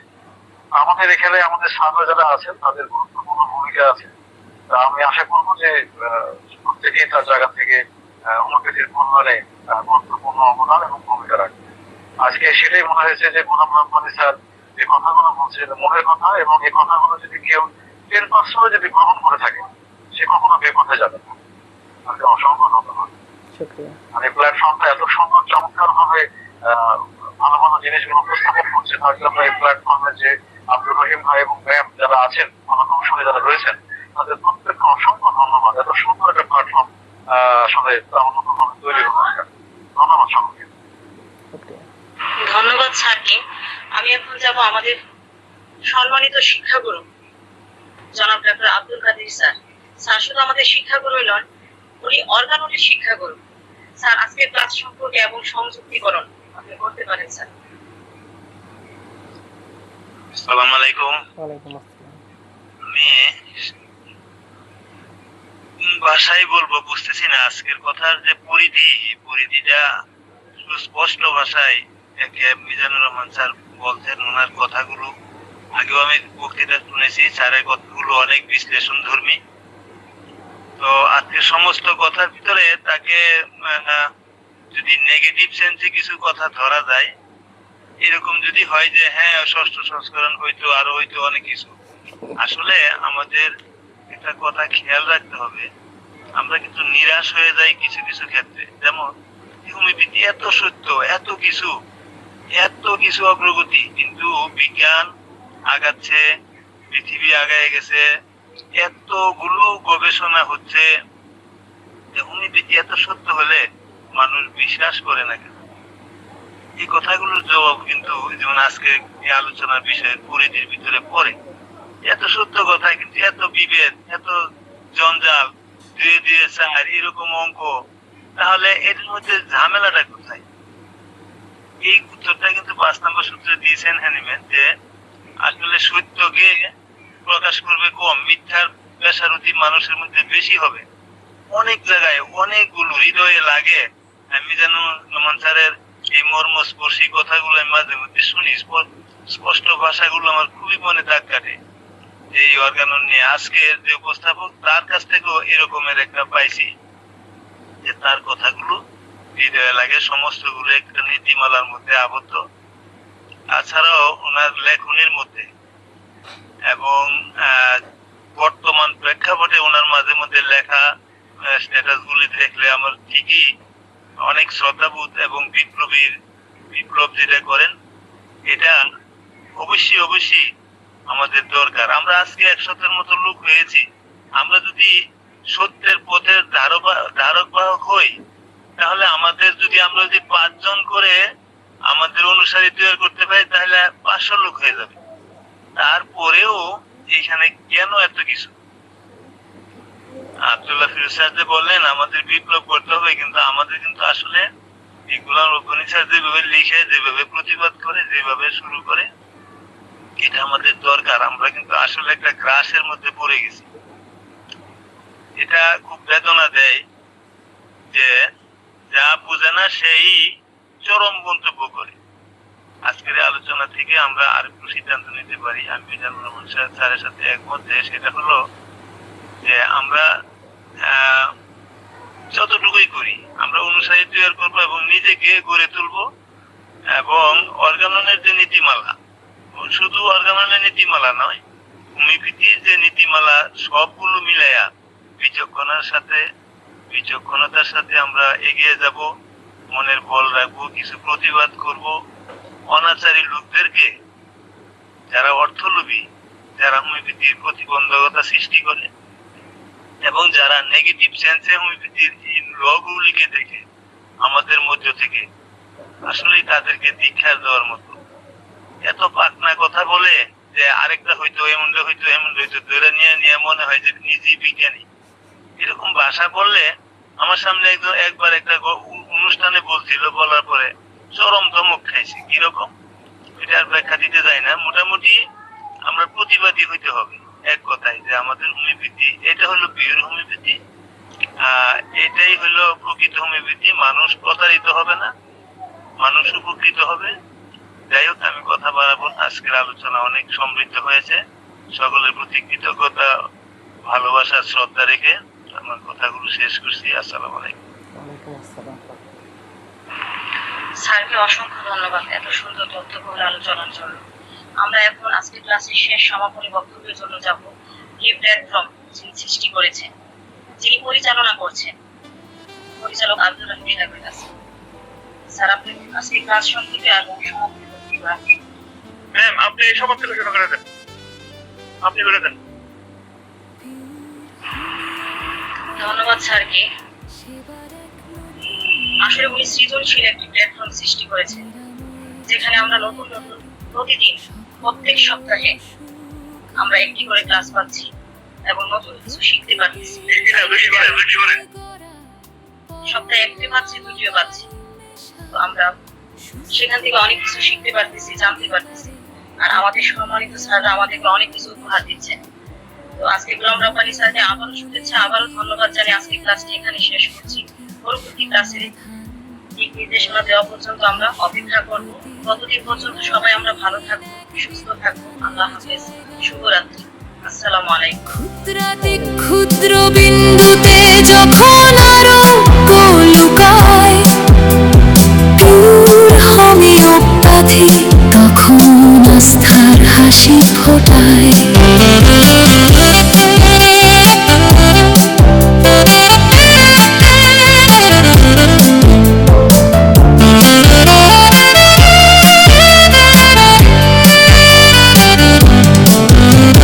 শিশুর হাসি হোক কিংবা বৃদ্ধের আরাম, সব বয়সের আস্থায় আমরা অবিরাম। নিরাপদ নিরাময় সুন্দর জীবনের প্রতিশ্রুতি, আমাদের লক্ষ্য শুধু মানুষের উন্নতি। মিষ্টি গোলক স্বচ্ছ জল যেন জাদুর কণা, ব্যথা মুছে দিতে যার জুড়ে